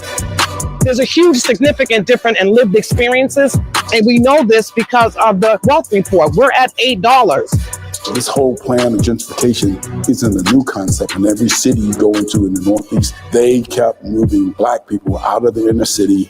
So it's a plan. It's been in place for a long time. While the displacement isn't as bad as 1963, it hasn't gotten much better now. It's by design that they've created spaces where we are no longer seen anymore. They're wiping us out one community at a time, and they're getting away with it. This is gentrification. Franklin Park has been a place where we have built community, and all these things are at risk. Why is the mayor willing to throw herself on this sword, do or die, for this project? It's not about soccer. It's about the additional profits that can be made in this entertainment complex. It's a disrespect that you would take public parkland and then give it to a private group to control it. And this project is Emmett Till's mama pulling back a curtain. And if people don't look at what's behind that curtain, it's coming to them.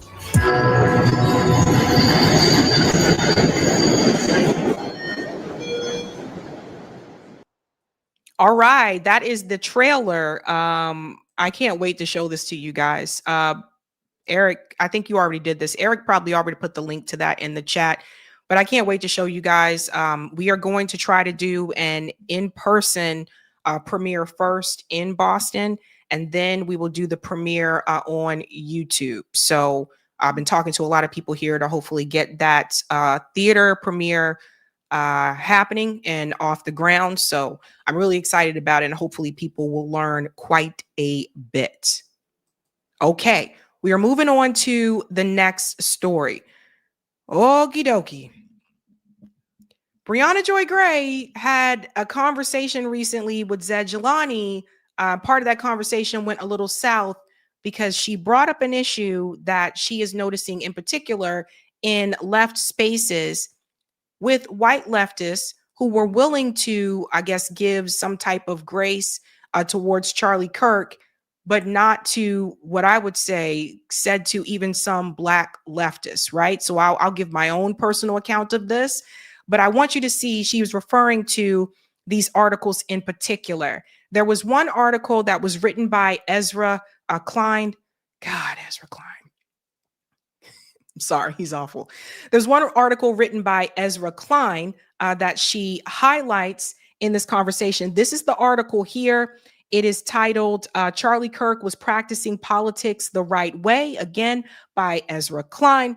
Now, he goes on to basically talk about how he may not agree with him on a lot of the issues, et cetera, et cetera. He says, you can dislike much of what Kirk believed, and following statement is still true. Kirk was practicing politics in exactly the right way. He was showing up to campuses and talking with anyone who would talk to him. He was one of the era's most effective practitioners of persuasion. When the left thought its hold on the hearts and minds of college students was nearly absolute, Kirk showed up again and again to break it.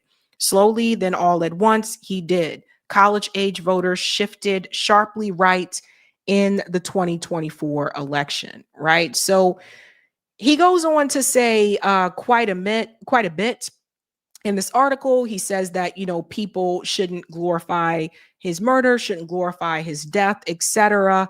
But what was kind of interesting is that he seemed to find a way to give respect, right? Give respect for Charlie Kirk. Now, that's the article by Ezra Klein. And then there is another article that was written by Ben Burgess and Megan Day.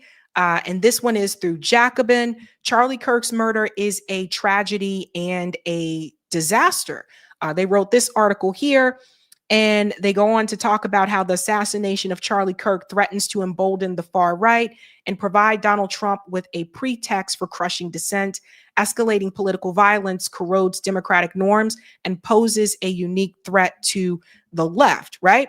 So in this article, they too, similar to Ezra Klein, at some point they go on to talk about how they find a way to show some type of respect for Charlie Kirk. Now, here's the thing, and we'll get into the discussion with Brie. The thing here is this. I think for me, I can't speak for her. For me, I don't have an issue with them saying, okay, well, this is how I feel about this person, etc. I don't have an issue with that. Where I take issue is that these individuals, Ezra Klein was just recently interviewing Ben Shapiro on his podcast after he released this article and did not pressure Ben Shapiro at all on Israel or Gaza. But Ezra Klein will come after other people on the left. Ben Burgess, who co-wrote this article with Jacobin, in Jacobin with Megan Day there, goes on to say, reasons why he respects Charlie Kirk. He went out of his way basically to find good things to say about Charlie Kirk. But Ben Burgess has also come after people on the left and could not find good things to say. Ben Burgess in particular made a video targeting a comrade of mine, Nick. You guys know him as Socialist MMA on Twitter, but Nick Cruz, he made a video calling him anti-Semitic. This was months ago.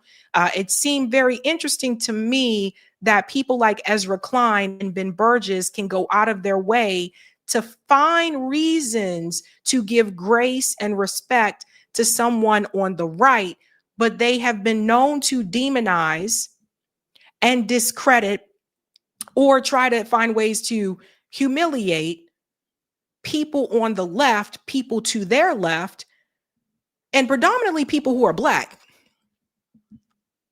And this is something that I've noticed, and I called this out a long time ago, and I'll tell you about my experience in this space. But let's first get into this conversation that Brie had on Bad Faith with Zed Jalani.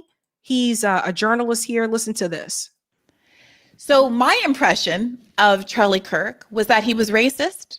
He engaged with me in a racist fashion, in a patronizing fashion. I saw Glenn Greenwald, who's a friend and who I, adore, making the case that people who knew him personally liked him. That may or may not be the case. I knew him personally and did not come away with the sense that he was a quote unquote good person, whatever that means. I don't know that that's relevant. Doesn't mean someone deserves to be killed. But I also don't see the purpose of rehabilitating someone's reputation simply because they have been the victim of gun violence. It's again, possible just to not say anything at all, especially in Jacobin magazine. So for those who are not aware, there was a back and forth on X between Brianna Joy Gray and Glenn Greenwald, where Brie was talking about her experience when she debated Charlie Kirk and how she did not have that feeling that he was a warm, loving person, etc. And Glenn was talking about his experience and how, Charlie Kirk was to him. And I think something that and we'll get into the steam of it in just a second. I think that's something that I notice in particular in progressive spaces, even in the organizing spaces as well, is that some of the white progressives, some of the white leftists, they don't seem to understand that their experience may not be similar as someone like, me or Brie, right? Like that they don't seem to want to admit that there is racism also in progressive spaces. And I'll be the first to tell you that. A lot of times they like to point fingers and say it's only on the right. That's false.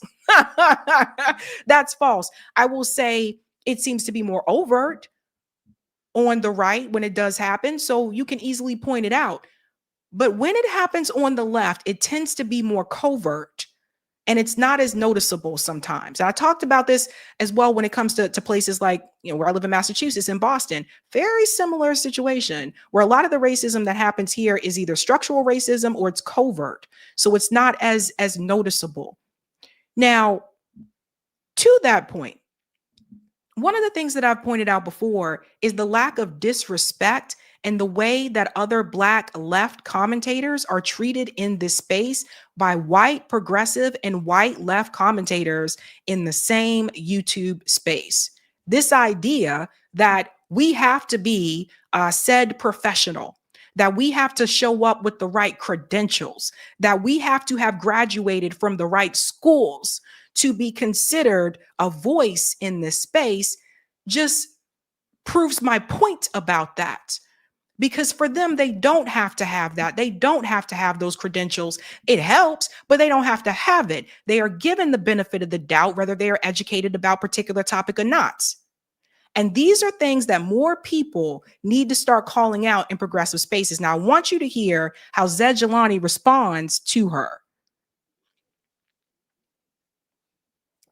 Well, I think that I think it goes back to the very first thing we said on this topic, right? Which is that the asymmetry almost seems to be built in, institutional, and historic, right? Like this is generally how the left thinks about the world, right? The left has a humanistic worldview, and it doesn't really like to demonize people. It doesn't really like to hate people. Like that's kind of the whole point. And the fact that it's asymmetric is actually because the left just had different beliefs about the world. But you don't have to demonize. But even you're sort of doing it, Zed. Like this is not me calling to demonize or hate anybody. Well, it's just to say you. But that's what you do. Like that's literally how you.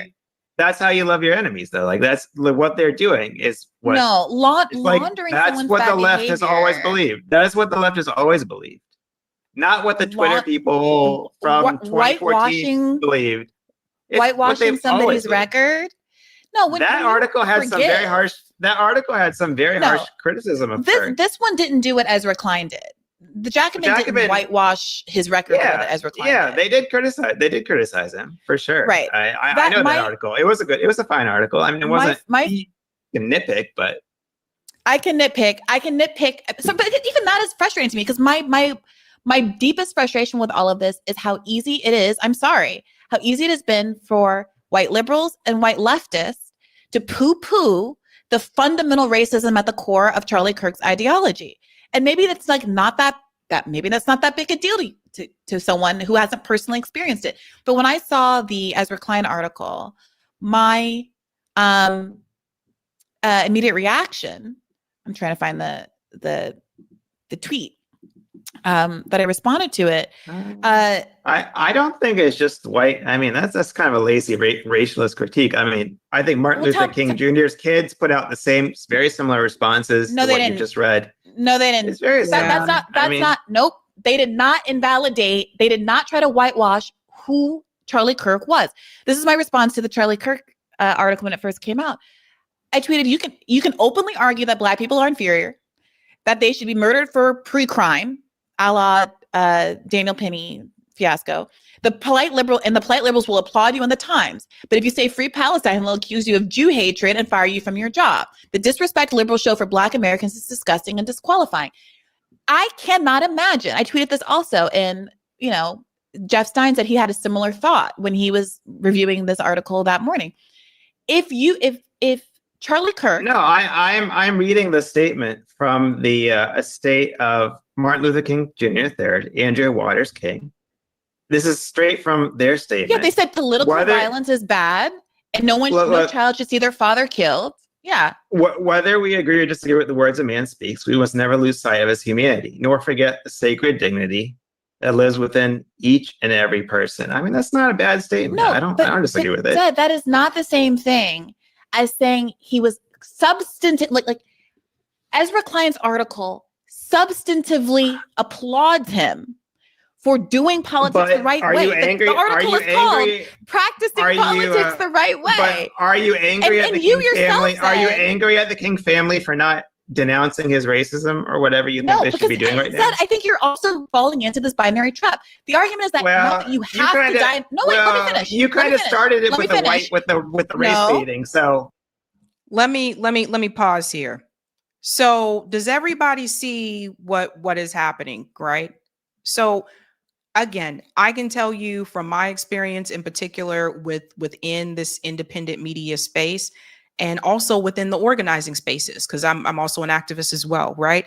In the organizing spaces, I seem to have noticed this whatever spillover from DSA, and that seems to be where it comes from. This whole idea that we're only just supposed to focus on the economic issues and not talk about anything else. Okay.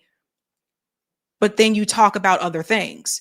It just seems like whenever we would bring up, well, listen, this is happening to Black schools. This is happening to Black educators. This is happening to, listen, Black wealth in Boston is $8 compared to $247,000 for white families. Like, these things need to be discussed. They don't want to hear about that. Don't talk about that. Put it under a blanket, put it to sleep, tuck it away. So they would say not to talk about other issues, just focus on economics, and that's it, as if there is a separation between the two. And that was one thing that really used to bother me a lot. But then at the same time, they would be okay to bring up other issues that focused on other specific groups. And what I come to realize as time went by is that the problem that they seem to have a issue with was the Black. It was the Black people. It was when you brought up Black people. That's when it was a problem. Now, in the independent media space, I can tell you also from experience, there's something that I noticed before I started my show and then after I started my show. Last time I saw, I think, the majority of people talk about police brutality incidents in independent media was the George Floyd case. I noticed that after Biden won the presidency, a lot of the white commentators, the white progressive commentators that were covering police brutality incidents under Donald Trump's administration, the moment that Biden won, they stopped talking about it. They didn't cover all these other police brutality incidents that the rest of us, particularly the Black media, that the rest of us were covering. And I paid attention to things like that. Why all of a sudden we're not talking about these issues now? Is it because of Democrats in the White House? There's a number of stories that I think a lot of us have covered in Black media that I never see white progressive media ever cover. And it deals with them. It deals with like progressive policies, but they don't touch it. Why? We have noticed, and Brie has probably noticed this as well. I have also noticed, again, as someone who's in this space, I got to tell you, it took me time. I started this show in 2021. I worked my ass off. Brie is one of the people who, when she was still on Rising, she brought me on Rising a lot. And that was one of the main reasons I was able to really grow, is because I went on Rising so many times, right? A lot. She also brought me on Bad Faith and my comrades from RBN as well. But one of the things I can tell you from my personal experience, I sat here and I watched white commentators that were not knowledgeable about said issue, didn't have the accreditation that is so much demanded of those of us that are Black. And they went on to spaces, they went onto podcasts and into spaces without having those so-called requirements, not being knowledgeable about said subject. They went into those spaces just fine. But when it came to people like me, my comrades at RBN, others like, and you know, Black Power Media, et cetera, all stuff, like all of a sudden it's, you have to have all these qualifications. But the white commentators didn't have those qualifications.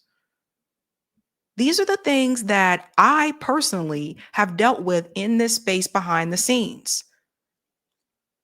So I think what Brie is pointing to here is that the way that Ezra Klein was willing to go out of his way to write what he wrote to give grace for Charlie Kirk, the way that Ben Burgess was willing to give grace for Charlie Kirk, those two said people are not willing to give grace for people on the left, in particular, Black people on the left.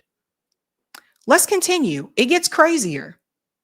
Well, you never let me even finish the point about that. It's not race baiting. It's funny that you're like, Zed, it's not race baiting to point out. And humanist. Wait, how am I selectively racist?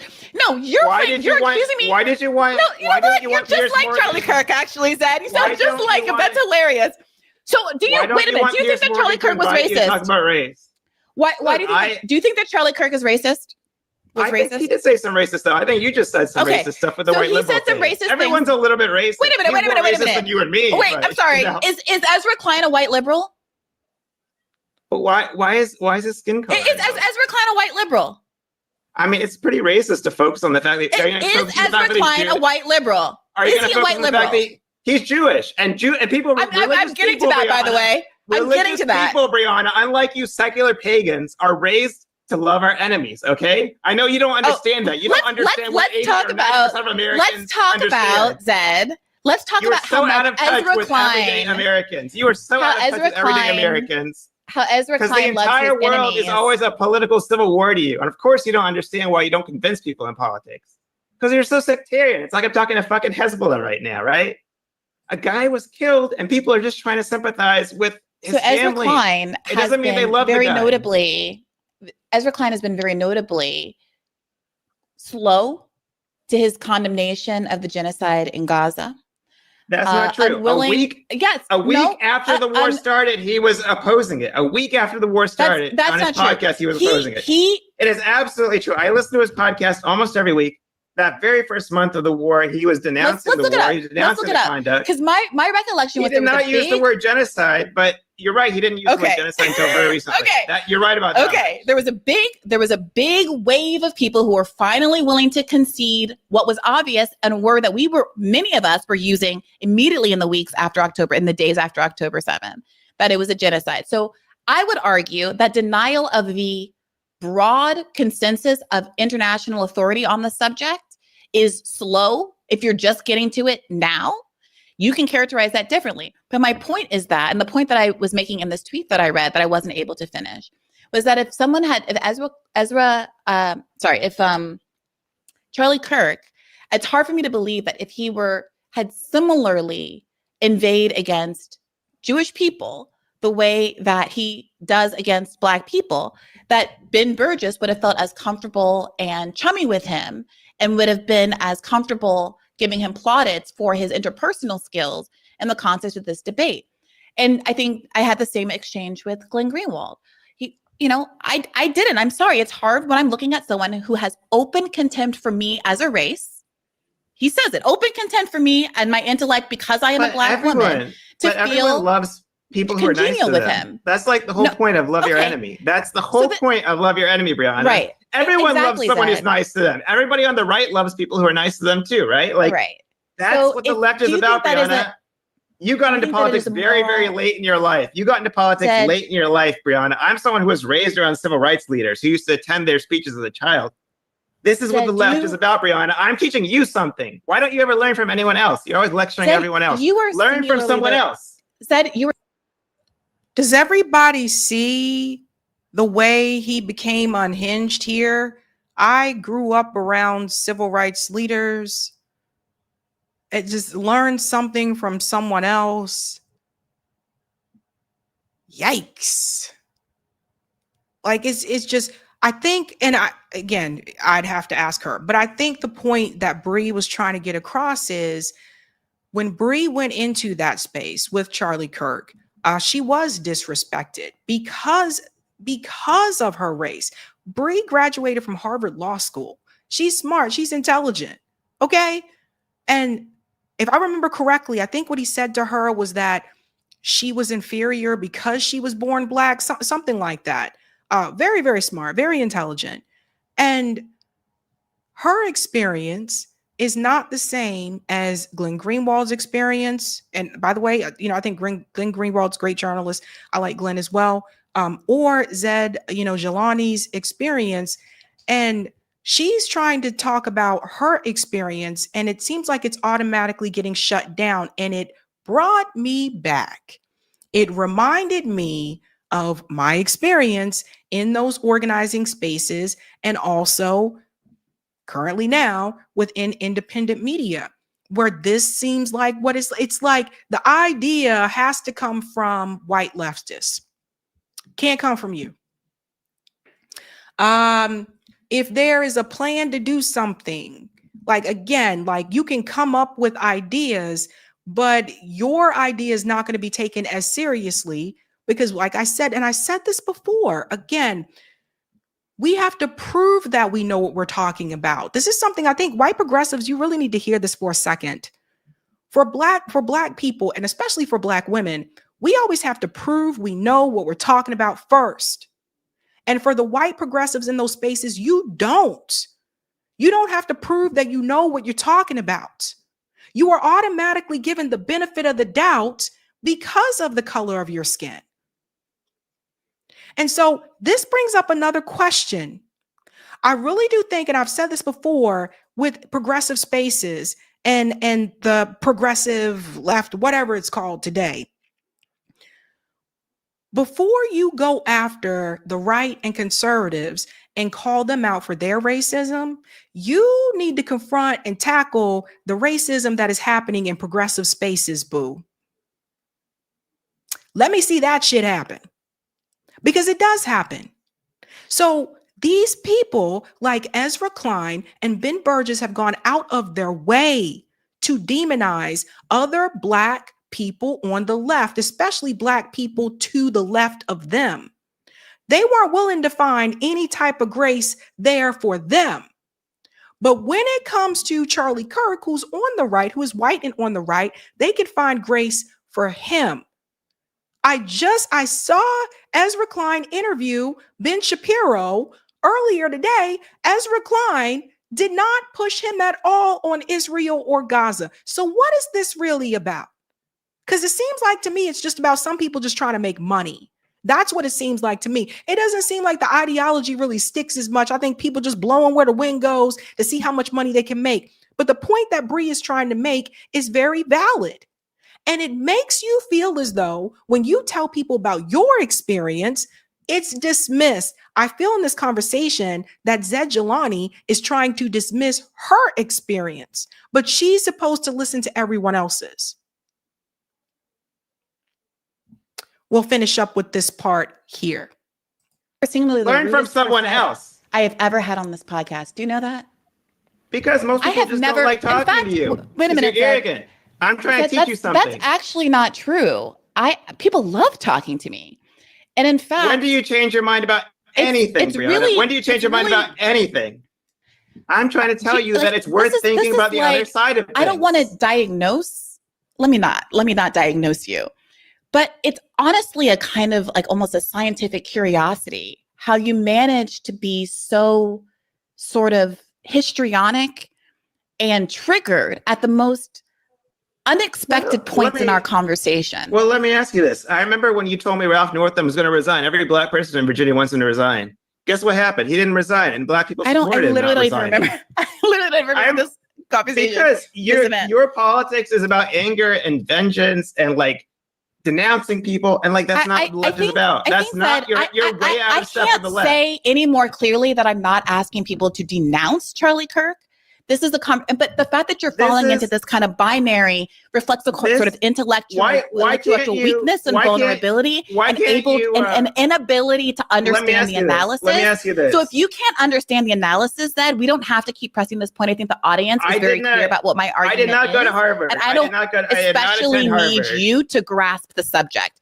So I'm happy to move on to the article that you did. It's very true. I also didn't have rich parents. Said actually, yes, you did. My mother was all over the friggin' world. You lived all over the world. A poor person cannot do that. A poor person cannot live all over the world. My mom.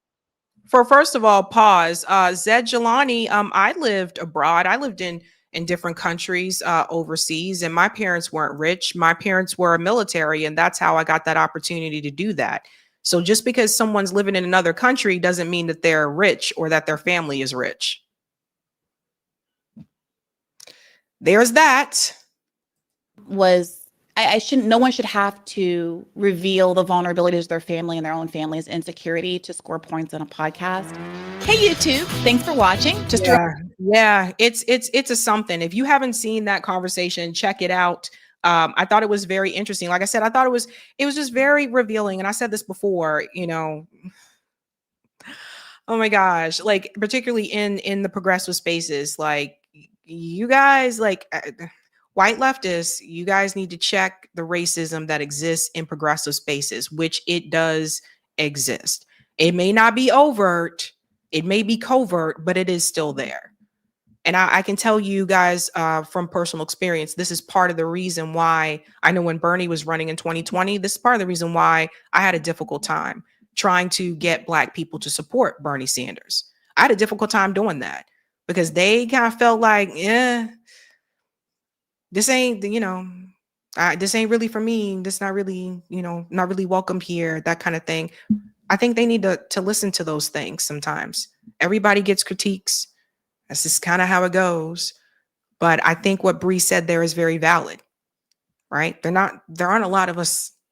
There aren't a lot of us, I think in particular, in this space. But the way that he kind of just lashed out like that, I found that to be very telling.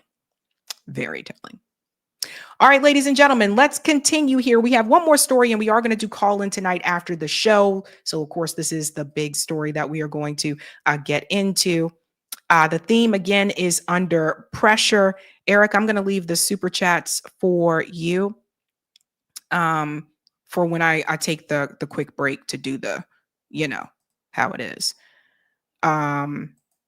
Okay, Eric says okay. All right, cool. Let's get to the big story, folks. Under pressure. Under pressure. The Gray Zone released another article with the Charlie Kirk situation, and this one involves an intervention. Apparently an intervention that was initiated by billionaire Bill Ackman, who I will get into a little bit more here. I already covered the story that the Gray Zone released, saying that Charlie Kirk refused donations from Benjamin Netanyahu. I already talked about that. This is the next article that comes after that. And Candace Owens actually chimes in as well to back up some of the things that are said in that Gray Zone article. Now, Max Blumenthal has been making the rounds. He's all over the place like cray. He was recently on Judge Napolitano's show. I'm going to start with this clip, and then I'm going to get into that article. Following my September 12th report, which provided background about the pressure, the mounting pressure that Charlie Kirk was under from pro-Israel forces, from Netanyahu's cutouts in the United States, I gathered more details. The piece, it hit like a sledgehammer. It really caused a lot of, I think it spoke for a lot of people, particularly within the conservative movement, which is changing among the youth on the question of Israel. And more people started coming out, and more people started talking, and people were talking to me. And these were people who had knowledge of a tumultuous, stormy meeting held in the Hamptons during the first week of August, convened, according to multiple sources, with knowledge of this meeting, intimate knowledge of this meeting, by the billionaire ultra-Zionist financier Bill Ackman, who's close to Netanyahu and his kind of network in the United States. Charlie Kirk was summoned along with an array of young, sort of vapid, very avaricious conservative influencers who seem to be sort of in Israel's back pocket to set a very pro-Israel tone for this meeting. And Charlie Kirk was, according to one source, hammered by Ackman and others for allowing Israel critics, very prominent conservative voices like Megyn Kelly, Tucker Carlson, or the anti-Zionist Jewish comedian Dave Smith, to appear at his events.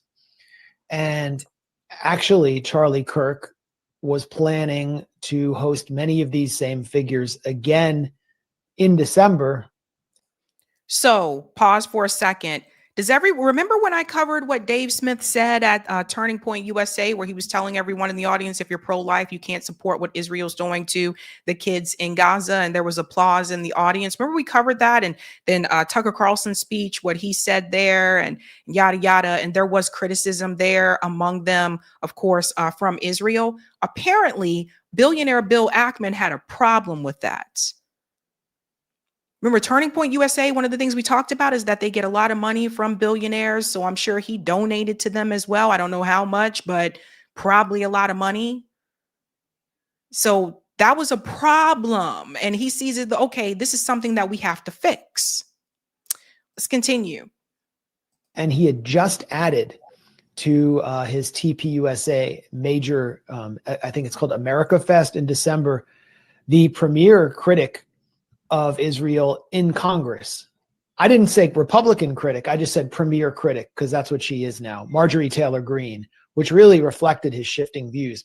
And Ackman, according to multiple sources, had this meeting to basically bully Charlie Kirk into submission. Charlie Kirk walked away, according to one person, feeling like there was an attempt to blackmail him. He refused any offers of funding and also refused the offer to travel to Israel and meet with Netanyahu, which Netanyahu disclosed in the immediate wake of Netanyahu's death. He talked about this letter, but he didn't say whether Charlie Kirk refused or accepted. I've learned since that he refused. So, very interesting statement there from Max Blumenthal. After the death of Charlie Kirk, Netanyahu was on Fox News and said, "Oh, I was just talking to him. I just invited him to Israel and da da da da." But to Max's point, he didn't say that Charlie Kirk had agreed to come to Israel. Back to the Marjorie Taylor Greene point that he noted, apparently it sounds like Charlie Kirk wanted to bring her on board for the Turning Point or America Fest that was happening. And that apparently seems to be an issue because Marjorie Taylor Greene has been calling out AIPAC and is against funding going to Israel. She's been very, very vocal about that. So it seems like the key problematic figures that Bill in particular had a problem with was Tucker Carlson, comedian Dave Smith, and Marjorie Taylor Greene. Charlie Kirk allowing them to have a voice at Turning Point USA. And I'm going to drop another name that Bill, but I'm thinking about it now. Remember when Charlie Kirk had that conversation with Cenk Uygur from TYT, and he invited Cenk to come to one of those conferences? I forget which one it was. Might have been one of the, I forget what it was, and he had that conversation with him and they were talking about like, oh, this is what I want and this is what you want, but it wasn't like a yelling match. I start to wonder about that too, if that was also an issue. But the article that just came out now from the Gray Zone, from Max Blumenthal, this guy here on the right, his name is Bill Ackman, again, billionaire. I'm going to tell you a little bit more about him in just a second. Billionaire Bill Ackman convened stormy Israel intervention with Charlie Kirk, sources say. So listen to this, guys. A month before Charlie Kirk's killing, billionaire pro-Israel money man Bill Ackman arranged an intervention in the Hamptons, during which sources say he and others hammered Charlie Kirk for conservative leaders' growing criticism of Israeli influence in Washington. Kirk came away fretting about Israeli blackmail, sources say, as he contemplated a Catholic conversion. So let's get into this a little bit more. Blackmail, does that sound familiar? Does the blackmail sound familiar? So here is the tweet from Bill Ackman. I feel incredibly privileged to have spent a day and shared a meal with Charlie Kirk this summer. He was a giant of a man. And apparently this date, September 11th, corresponds, I guess, with that timing. So you have a tweet here from Bill Ackman, which lets you know that he did have lunch with them. He'll probably try to delete that soon. Moving on here. It says that since publishing the report, oh, sorry, I went down too far. Okay, there we go. Since publishing the report, the Gray Zone has learned from one attendee of the Hamptons event that Ackman convened the influencers under the auspices of a discussion about Zoran Mandami and the supposed threat he posed to the West if elected mayor of New York. Now, Bill Ackman also has been speaking out against Zoran Mandami. He also said he'll throw money at anybody to get him out of the race. That's what Bill does. He throws money. And I could see why they would believe that, because he was very vocal against him at that point in time. It goes on to say here, but the meeting went off the rails when Ackman personally confronted Kirk about his views on Israel. The public face of UK Lawyers for Israel, Natasha Hausdorff, joined in the argument and began screaming at Charlie Kirk, according to the attendee. When his host presented him with a detailed list of every offense he supposedly committed against Israel, this is crazy. Kirk was horrified, said one person. Ackman also allegedly demanded Kirk rescind his invitation for Tucker Carlson to speak at his upcoming America Fest 2025 in December. Tucker Carlson has been one of the more prominent voices on the right that has been speaking out against like giving money to Israel and the obsession that our government seems to have with Israel, because he said, I live in America. Why are we doing all this stuff for a foreign country? And Tucker Carlson has a very large platform. So I can see why they would have said, don't let him come. Plus, he was already at the Turning Point USA conference and he spoke there. And that speech actually went kind of viral. There were even some parts where he had some agreement on the left in that speech. The whole thing was a disaster, said the attendee. The Gray Zone reported on September 12, citing a longtime associate of Kirk, that Netanyahu had offered to organize a massive infusion of pro-Israel money into TPUSA, and that Kirk refused. Another longtime friend of Kirk has told the Gray Zone that the conservative activist also rejected an offer Netanyahu delivered 2 weeks before his death to meet with him in Jerusalem. Kirk, according to one person with inside knowledge of the meeting with Ackman, said he left feeling as though he had been subjected to blackmail. That's important, especially when we're talking about Bill Ackman, because where else have we heard about the blackmail? Epstein. What does that have to do with Bill Ackman? You're going to find out if you don't know about that already. Here we go again with the blackmail. If you don't do this, I'm going to da-da-da-da-da-da. People are going to find out about blah, blah, blah, right? More blackmail. And I believe this is what's been going on with a lot of people. I believe that Israel has been doing this to American politicians, and that's why more of them are not speaking up about these Epstein files. I think there's a lot of people in powerful and political positions in this country that are actively being blackmailed by Israel, by the Mossad. Just keeping it real with you. Let's continue on here. In a series of text messages with the Gray Zone, Bill Ackman described these account of his meeting with Kirk as totally false. He pledged to release a public statement providing his own account of the event, but refused the Gray Zone's request for clarification or further details. He would not accept phone calls from this reporter. So for those who are wondering, they did reach out to Bill Ackman, and apparently it seems like they have text messages, so they have proof just in case he says nobody contacted him.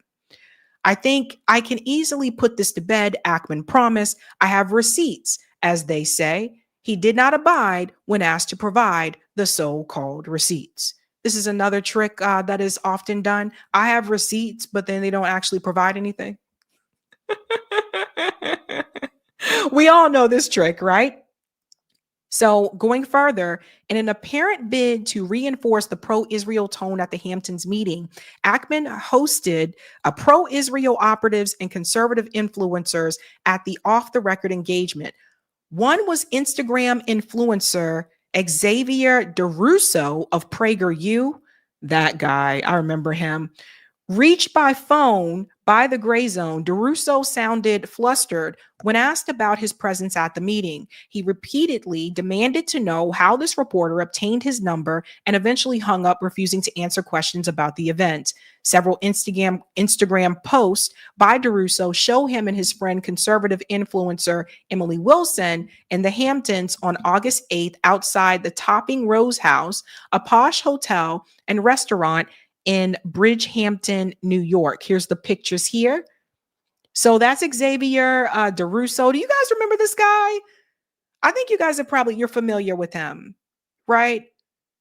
So he was the one, and I think they show the picture here where he said he went to Israel and he was in combat uniform or whatever. 2 weeks after the meeting, DeRusso was reportedly junketed on an all expense paid trip by the Israeli government to visit a Gaza Humanitarian Foundation aid hub guarded by the IDF on the Gaza frontier. There, he recorded an Instagram video denying that the population of the besieged Gaza Strip was experiencing famine. So yeah, let me fast forward to show you that picture. Do you guys remember this? Yeah. So this is all a setup. I told you about the GHF, the Gaza Humanitarian Foundation, how it's disgusting actually what they do. And Anthony Aguilar came onto the show to talk about what was really happening at those aid sites. These are just influencers that are being paid to perpetuate a lie. So keep that in mind. So I know some of you remember. So you see how we're starting to connect the dots a little bit here. And then let's go back up to tell you the people who were at this Hampton event. So at this event, Seth Dillon, he's the CEO of Babylon Bee. Xavier DeRusso, who I just mentioned, who's employed by PragerU, and supposedly was, I'm in combat gear here, hanging out with, look, nobody's starving. Emily Wilson, aka Emily Saves America. She's a LA-based self-described libertarian podcaster and social media influencer with over 500,000 followers on Instagram. So I forgot about this. On September 9th, she recalled on Twitter how a huge black guy robbed her when she was 13. I remember that. Aaron Wexler is a former Goldman Sachs trader seeking cachet in the world of online influencers, also a Zionist. Natasha Hausdorff, the legal director of Zionist advocacy group UK Lawyers for Israel. Nate Friedman, young ultra-Zionist influencer in New York. He's one of the ones that confronts Palestinian activists. Ori Renat is the former special media advisor to Jared Kushner. And CJ Pearson, who is the chair of the Republican National Committee's Youth Advisory Council. So you can see them here. So it says that is CJ on the left. That's Emily, and that's Xavier. And we don't know who this dude is here on the right, right? So you see how people will just sell out for money. So Bill Ackman. So they are saying that they talked about the phone calls that Charlie Kirk was experiencing and the pressure that he was getting, etc. And then I think we're going to get to the Candace clip next, because I want you guys to read that article on your own time. So the gray zone has been just on it. And let's go a little bit forward. If you are not aware of who Bill Ackman is, should we look at the poll now, Eric?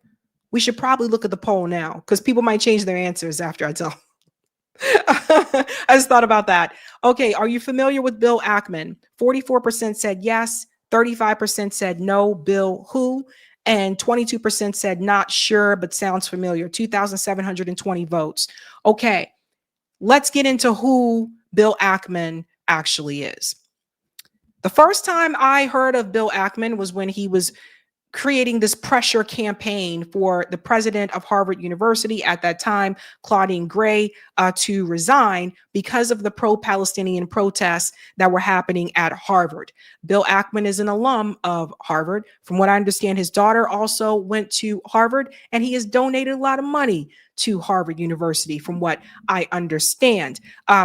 He was the one who initiated the letter calling on the administration at Harvard to fire Claudine Gray, for her to get her out of the way, because the students were chanting from the river to the sea, etc. I don't know if everybody remembers this, but that was orchestrated by him.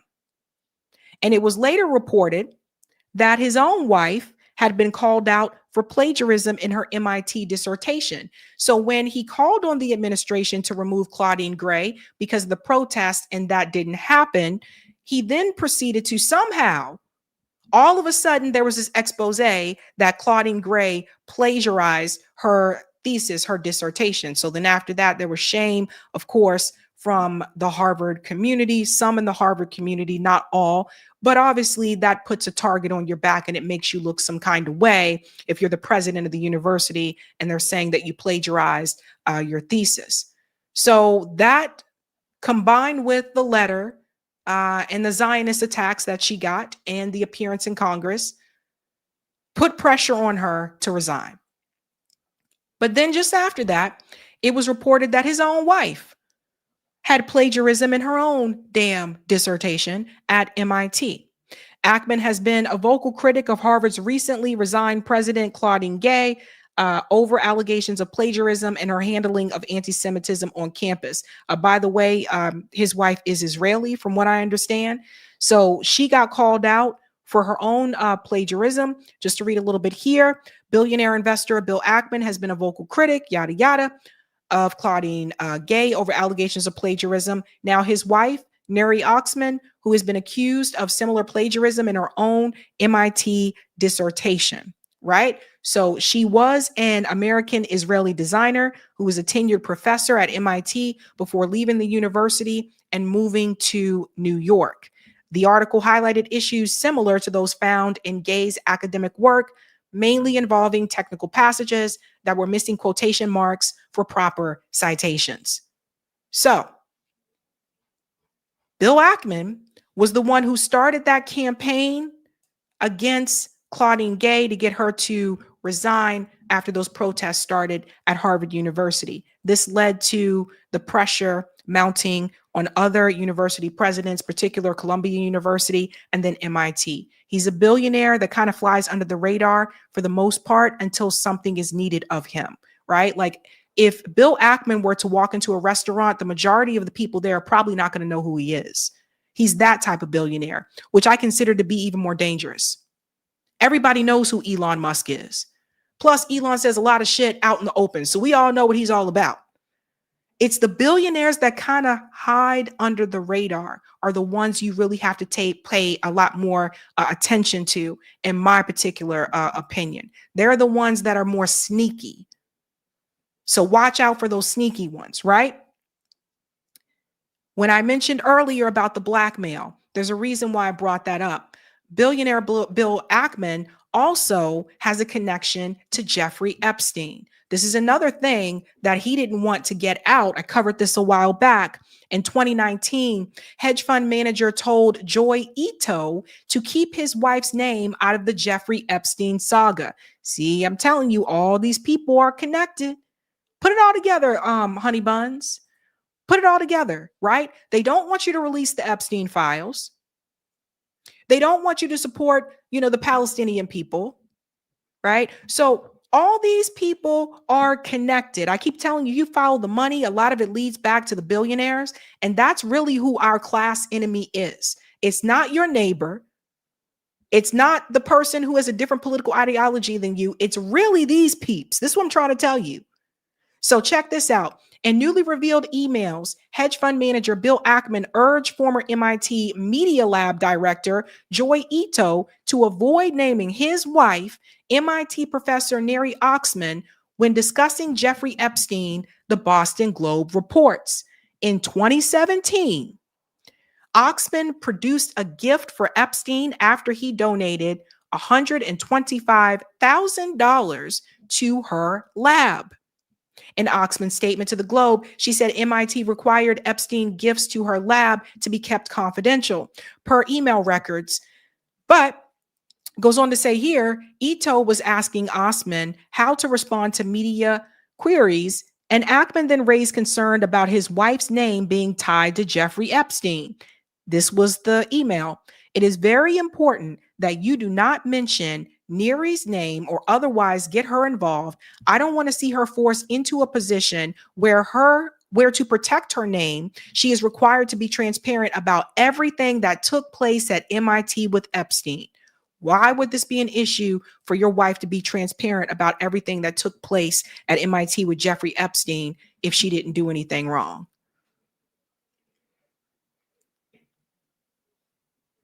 Bill Ackman, again, like I said, billionaire, kind of quiet, but very dangerous and very powerful.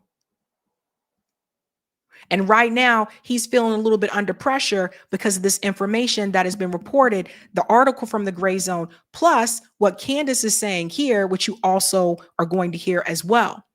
So do not sleep on Bill Ackman. I swear to God, this guy's like herpes. It's like he disappears for a while and then he just pops back up again out of the blue when apparently people need him to do something for Israel or for him to throw money at a cause or something. And he has been known to donate money to Republicans and to Democrats. He don't give a damn. He just trying to get an agenda accomplished. So Candace went on to respond about this. She's going to play this part here that Charlie said on Meg Kelly's podcast. We're going to play that. And then we're going to get to the part where she talks about where she's in agreement with what is said in that Gray Zone article and also some things about Bill Ackman. I'm an American citizen. Yes, I want Israel to win. Yes, I'm a Christian. But like, some of the mess, and you've seen how I've been treated, Megan, by some, not all, by some. No, it's very irritating. It's been almost so as if unfair. They were coming after you after Turning Point for, among other things, that you had Dave Smith there. Dave Smith is allowed to criticize Israel. You had both sides. The Israeli side was overrepresented. No, you're not allowed to. It's even worse than that. Again, I just want to repeat for the 5th time. I love Israel. I want Israel to win. But my moral character is now being put into question, Megan. Not my decisions. Not like, hey, are you doing this? Is it smart or is it dumb? But no, I am a bad person if I do this. And I could go, I mean, you saw it, Megan. It was trending on Twitter, thousands of tweets and text messages. And if I were to be charitable and generous, I will say the people that are attacking me are in a hyper paranoid state because they're at war, and war tends to make things black and white, and you're a hammer looking for a nail. So I'm trying to be charitable, Megan. Literally, I'm trying to cut as much slack as I can, right? Like, okay, what would it be like if all of a sudden I'm starting to see a pattern of behavior similar to what my grandparents saw in 1930s Germany online? How would I behave? So that's like my charitable kind of overcompensation spirit. At the same time, I'm like, but it's not defensible to be dumb, right? No, it's not defensible to be dumb. And he was under an increasing amount of pressure, not just people telling him, oh, well, you know, I'm upset with who you're inviting, but flat out telling him that he was not allowed to invite certain people to his events. Telling him he couldn't invite certain people to his events, right? So again, this is the problem with the money. When when someone comes to you and they say, I want to donate money to your project, your organization, I want to donate money to your brand, I want to invest in you. When someone chooses to make an investment, they are doing so assuring themselves that there is something in it for them. It's very rarely that someone's just going to come up to you and say, I'm going to give this money to you and you just do whatever the hell you want. No, they want something in return. It is an investment. So when these billionaires approach these influencers, when they approach these politicians, when they donate all this money, they want something in return. And it sounds like to me that there seemed to be some type of a Zionist billionaire hold on Turning Point USA. And what they really wanted to do is to make Turning Point USA not just this conservative organization, but they really wanted it to be this pro-Israel organization. It seemed like they really wanted Charlie Kirk to get out there and get young people passionate about Israel. They start at a young age. Don't forget, I told you about what happened with Cory Booker and the rest of them that have been recruited by AIPAC. They start recruiting people in high school. People say college, they start coming after them in high school. So they were starting pretty early. Let's get into the rest of this that Candace said here. Bibi Netanyahu and that phone call, what took place was a couple of weeks ago before Charlie lost his life. Charlie was in the Hamptons and he had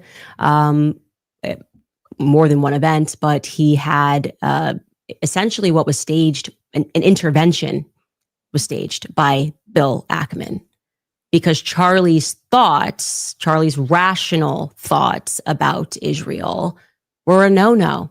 This is not the route that you should be going on.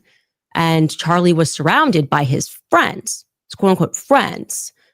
Bill Ackman was very upset and threats were made. That is what I am I am told, and I will tell you that I am very happy for Bill Ackman to dispute this narrative. In fact, he was asked to dispute this narrative. Max Blumenthal went out to him today, and Bill Ackman came back and said, I have receipts I can show you. And he did not provide the receipts. So let me just say something here. Did everybody hear what she said about there were threats that were made? Threats. I mean, this is not looking good for Bill. Whether you believe that this involves, like his death involves Israel, Mossad or not, whether you believe that or not, this don't look good for Bill. Not at all. And he has not had a good past 3 years when it comes to the public eye and all the things I just kind of laid down out there for you. Doesn't sound good. He says he has receipts. We don't see any receipts. And this is not how it went down. I know it went down this way. I'm waiting for one of them to go on record and to say that it didn't go down this way. It was at this time that Bibi Netanyahu was called and Charlie was invited to Israel. This was an under duress situation, I would say, because I've been in these situations before. When I started asking very sensible questions about Israel, as someone who had dedicated her political life to supporting Israel, many times alongside Charlie Kirk, I was met with the very same pressure. And just like Charlie was being invited to Israel, I was invited somewhere else. And when this arrived to me, it felt like a threat.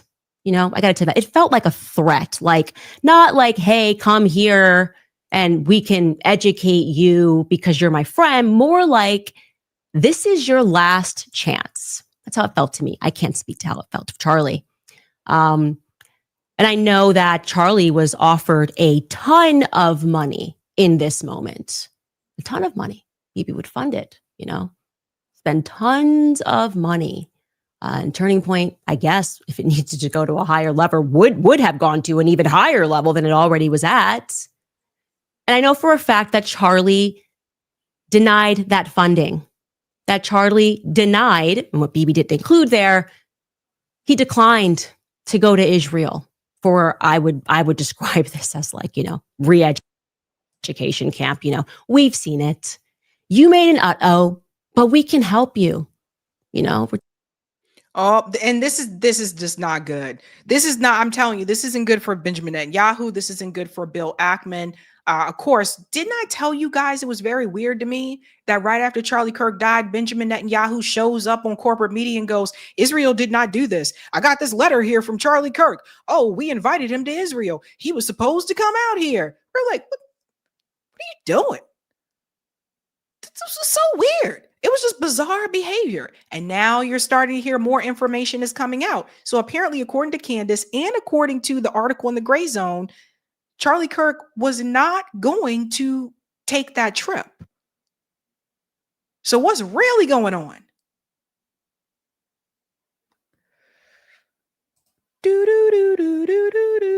Just need you to come out to Auschwitz and take a picture. Yeah. We just need you to come to the Holocaust Museum and take a photo. We just need you to go to Israel and we can make this better. Charlie said no to Bibi. Okay. Bill Ackman, if you would like to dispute that, I would love to hear what you say happened. Oh, and we finally get to say it and get to play it. Let's see how Bill Ackman feels under pressure. He has been called to task. Bill Ackman. She said she would like to hear you say, can we say it again? One more time. And then we'll get into the beat. I would describe this as like, you know, re-education camp. You know, we've seen it. You made an uh-oh, but we can help you. You know, we just need you to come out to Auschwitz and take a picture. Yeah. We just need you to come to the Holocaust Museum and take a photo. We just need you to go to Israel and we can make this better. Charlie said no to Bibi. Okay. Bill Ackman, if you would like to dispute that, I would love to hear what you say happened. Oh, he's under pressure. Let's see how you do under pressure. Let's see how you do under pressure. Give him a name to remember. Hey, let's see how you do under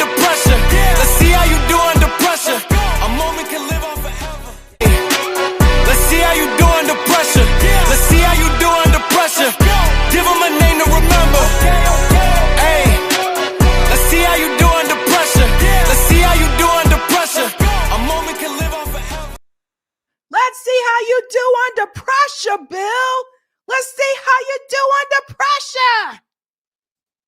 Because our sources and what we have, it's solid. Okay. There were conversations that took place, messages that were sent at that time, and they are solid. So I decided another person that was there, and I am not surprised this person was there. If you've been listening to my show, Seth Dillon, I was going to go out to Seth Dillon, and I decided to message him last night about this Hamptons meeting. And Seth Dillon, who is normally very quick with a response, has not yet been able to respond. I'll show you this text message chain. And I want to be clear, I am not someone who normally publicizes text messages. But my friend was shot in the neck. And I'm just not really in the state right now to be polite when it comes to the answers that I am demanding, okay? This is me out to Seth Dillon last night. I sent him Bill Ackman's tweets because, you know, he tweeted, I feel incredibly privileged to have spent a day and shared a meal with Charlie Kirk this summer. He was a giant of a man. I said, any comment on this one, Seth? He didn't answer last night. This morning I said, need a comment ASAP, please. He didn't answer. Then I followed that up and I said, trying again here, you were present when Ackman lost his mind on Charlie and when Bibi invited him to Israel and Charlie refused.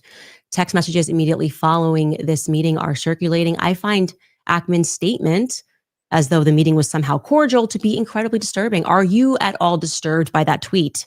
Do you feel, as I do, that this tweet significantly betrays the defined purpose and mood of his, and I presume your, final meeting with Charlie Kirk? ? He was unable to speak to me, but he did place some frantic calls to Turning Point USA. Yeah. You see, I went out to Seth, but I also went out to two other people who were at this meeting, and nobody is willing to go on record.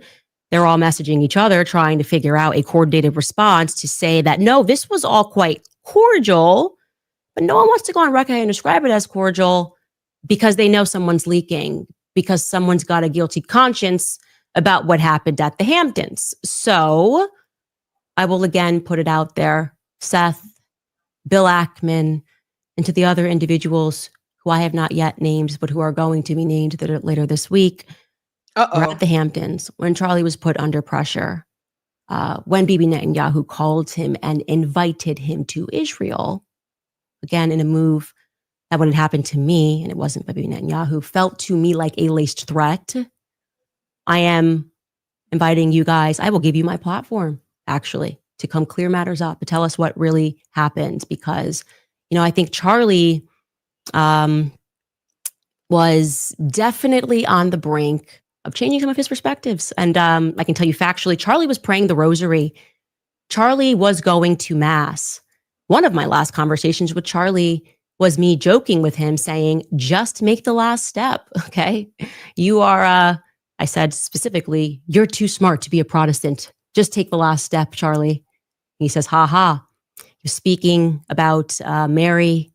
And typically when those steps start taking place, you stop referring to yourself, as I did, as a Judeo-Christian.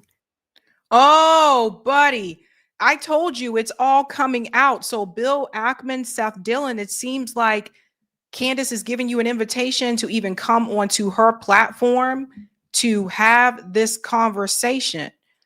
And of course, I don't think Bill Ackman's going to do that, but they can't say they didn't get an opportunity to say what they wanted to say. Now, to be fair, this gentleman here, Andrew Colvett, he said, I have been asked about the Bill Ackman event more than a few times now. So I asked our staff who were traveling with Charlie to find out what's true and what's not. His team was with him 100% of the time when he wasn't in his hotel room.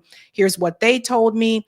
Bill never yelled at Charlie, never pressed him on Bibi, never gave him a list of Charlie's offenses against Israel. There was concern raised about having Tucker at SAS. We don't believe this came from Bill. And Charlie's reply was, honestly, people telling me not to have Tucker makes me want to have Tucker, and I'm going to lock him in for AmFest 2. Charlie personally told me he had a very cordial relationship with Bill and the event was productive. Those are the facts. So I think it's fair to give both sides there. But more people are saying the opposite of what Andrew Calvert is saying here. And I think Andrew might be coming in there to do some type of damage control.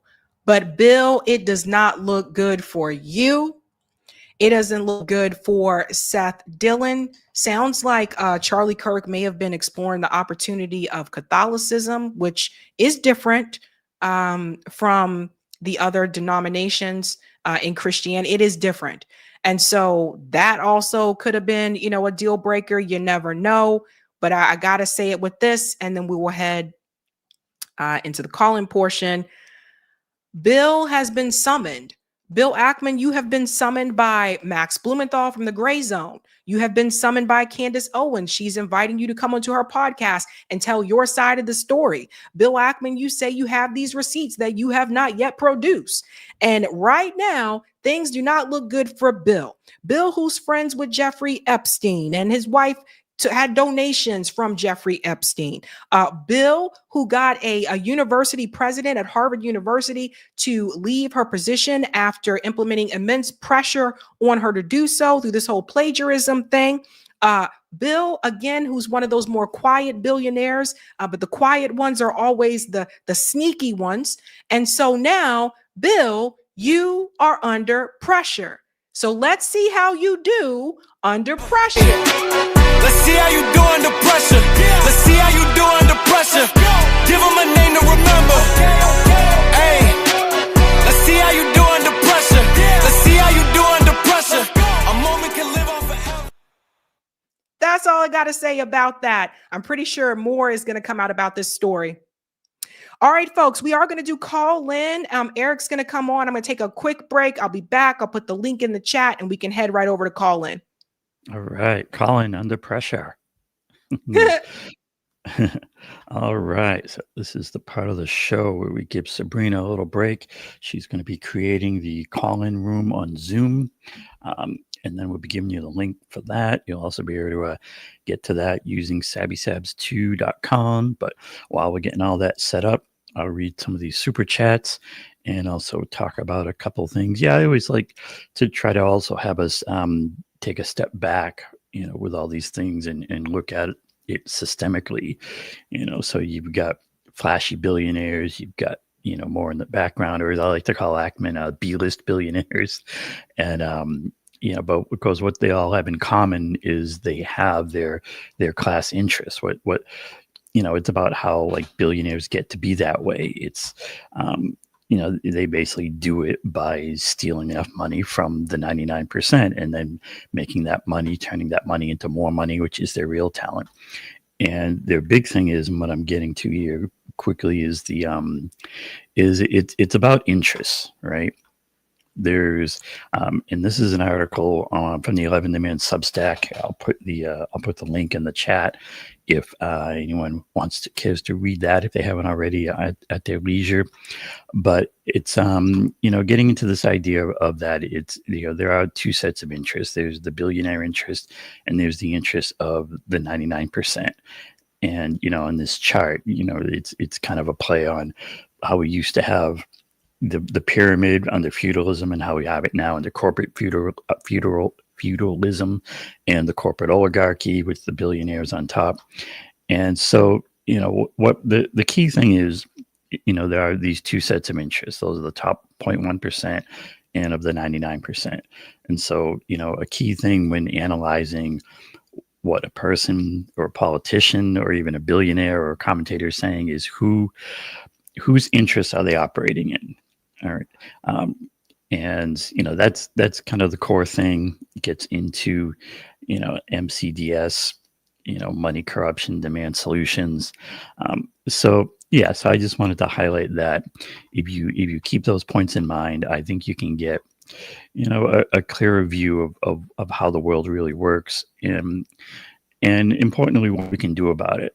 And, I think what I'm saying, what we tend to say on this show is that, the real path to this is to real change, to real, fixing some of this is for the 99% to get together as the 99% realize their interests versus the billionaire interests, have clear demands, check out 11demands.org for a proposed list, and then those demands will lead you into solutions. It always goes back to government and having a real government that represents us using real democracy.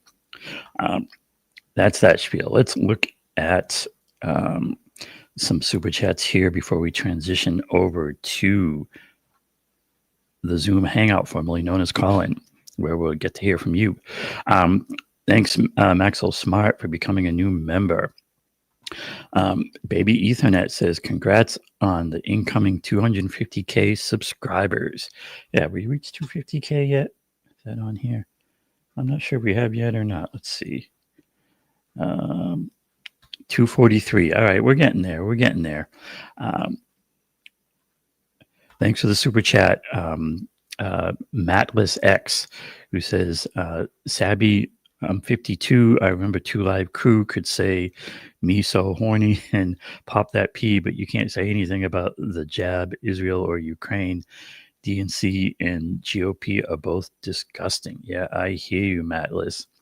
And yeah, I mean, that COVID era was also, a real look at how the censorship works and how it's both parties. It's about up and down. It's about really billionaires versus the rest of us, to put it directly. And so don't get too caught up in the red, blue, left, right. Thanks, Courtney Smith, who says, Shang-Li was my childhood video game crush. Crash or crush? She's kind of thick. Oh, okay. And thanks for this one, the super chat, Anita Wood, who says, South Carolinian here. Severe gentrification has been happening. Charleston, South Carolina, and I can't get it through to my friends' heads that it's pushing out the Black communities. I hear you. Thanks for that one, and thanks for this one from What Democracy. BU students did pro-Palestinian encampment last night outside Student Union. Ridiculous amount of cops broke it up. Love and respect to the students. And thanks for the super chat, Roger Meadows, who says, reparations is a working class issue. Never got paid. Yep. Yeah. The simple way to put it is it's a debt owed. Thanks for super sticker from Artie Blarty Fart Blast. Appreciate you. And thanks for the super chat, E. Wright, who says, call them out, Sabby. Thank you. And thanks for this one, Helpful Harm. Sabby mentioned Black Liberation Media, a new name.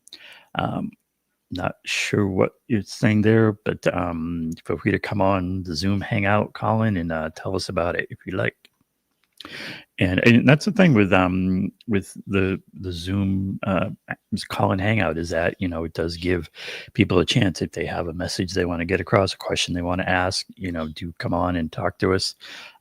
We'll do our best to answer. Thanks for the super chat. Better you. He proved Brie's point. I felt like her interview on Crystal, Kyle, and Friends went the same way. It's tiring. Oh, it's tiring always having your humanity up for debate. Yeah, I mean, big props to Brie on there, for just letting a guy like this Zed Jelani come on and expose himself. I mean, as just he's a racist creep. So, that's a public service sometimes, just letting these people come on and just, show you who they are, like they said, right? They show you who they are, believe them. Thanks for the super chat, Sean Brock, who says, white nationalists are using anti-Semitism to avoid accountability and are being made out as the leaders of the youth resistance. Zionists don't control America. Capital controls the West and capitalism. Yeah, I mean, the way I like to frame it is we can do better than capitalism, right? And thank you very much for the super sticker, Christine. I appreciate it. Appreciate you. And thanks for this one, P. Smith, who says, George Galloway has gone nuclear too about Charlie. There you go. Let's see, we got a few more here. We got one from Ace Play. You choose to dance with the devil, he'll beat you like a drum, an African proverb. Let's see. And Candace said he had Charlie. Candace said she had Charlie praying the rosary. What do you think about Sabrina, about the whole religious thing. Charlie Kirk Yeah, was religious. it seems like there may have been a change that was happening there. And there is a difference, right? Because in the other Christian, like in Christian denominations, and the Protestant ones, there isn't a pope. So, you know, and the Pope was against the genocide in Gaza too. Do you want to read the last few of these? Sure. Thank you. Oh, where are we here? Make sure I'm on the right one. That was Peace Should be Smith. lit up. Peace Smith, yeah. I don't know. StreamYard's been doing some weird things. Oh, there it is. Okay. Shout out to Sarah for becoming a new member. Give Sarah a big whoop whoop. And shout out to Wanker Tanker for becoming a new member. Give Wanker Tanker a big whoop whoop. And thanks, Wanker, for making us say wanker repeatedly on the stream. Thank you, Lorez. Haha with the song See What You Do Under Pressure, Bill. Yeah, I love that song too. That's one of my workout songs. Shout out to Georgia Freckles for becoming a member. Whoop, whoop. And thank you, Laugh66. There are 3 Abrahamic religions. Judeo-Christian is not one of them. Christianity has more in common with Islam than Judaism. Uh-oh. Uh-oh. All right. Okay. We are going to dive into call-in. So if you want to call into the show, that link is pinned at the very tippity top of the chat. It is a Zoom room. I'm going to go ahead and start the Zoom on the stream so I can make sure that people can get in. And then when you enter the Zoom room, I just ask that you mute your mic. That's a really important part. If you want to speak, there's an option at the very bottom of the screen that says raise hand. You click on that, and that lets me know that you want to speak. Eric, I will go ahead and make you a co-host. All right. Permission granted. I think we are good to go, and we'll see you in there. All righty, guys. I will see you at the Zoom call in. If you come into a little bit later, you can get that link at sabbysabs2.com because the live chat doesn't immediately show right after the stream. But sabbysabs2.com, and you can join the call in. Again, if you want to speak, just raise your hand. That's how you get to do that there, ladies and gents. Other than that, I will see you in the call in. And also, I will see you live Thursday evening. Other than that, guys, have a good night. Keep up the fight.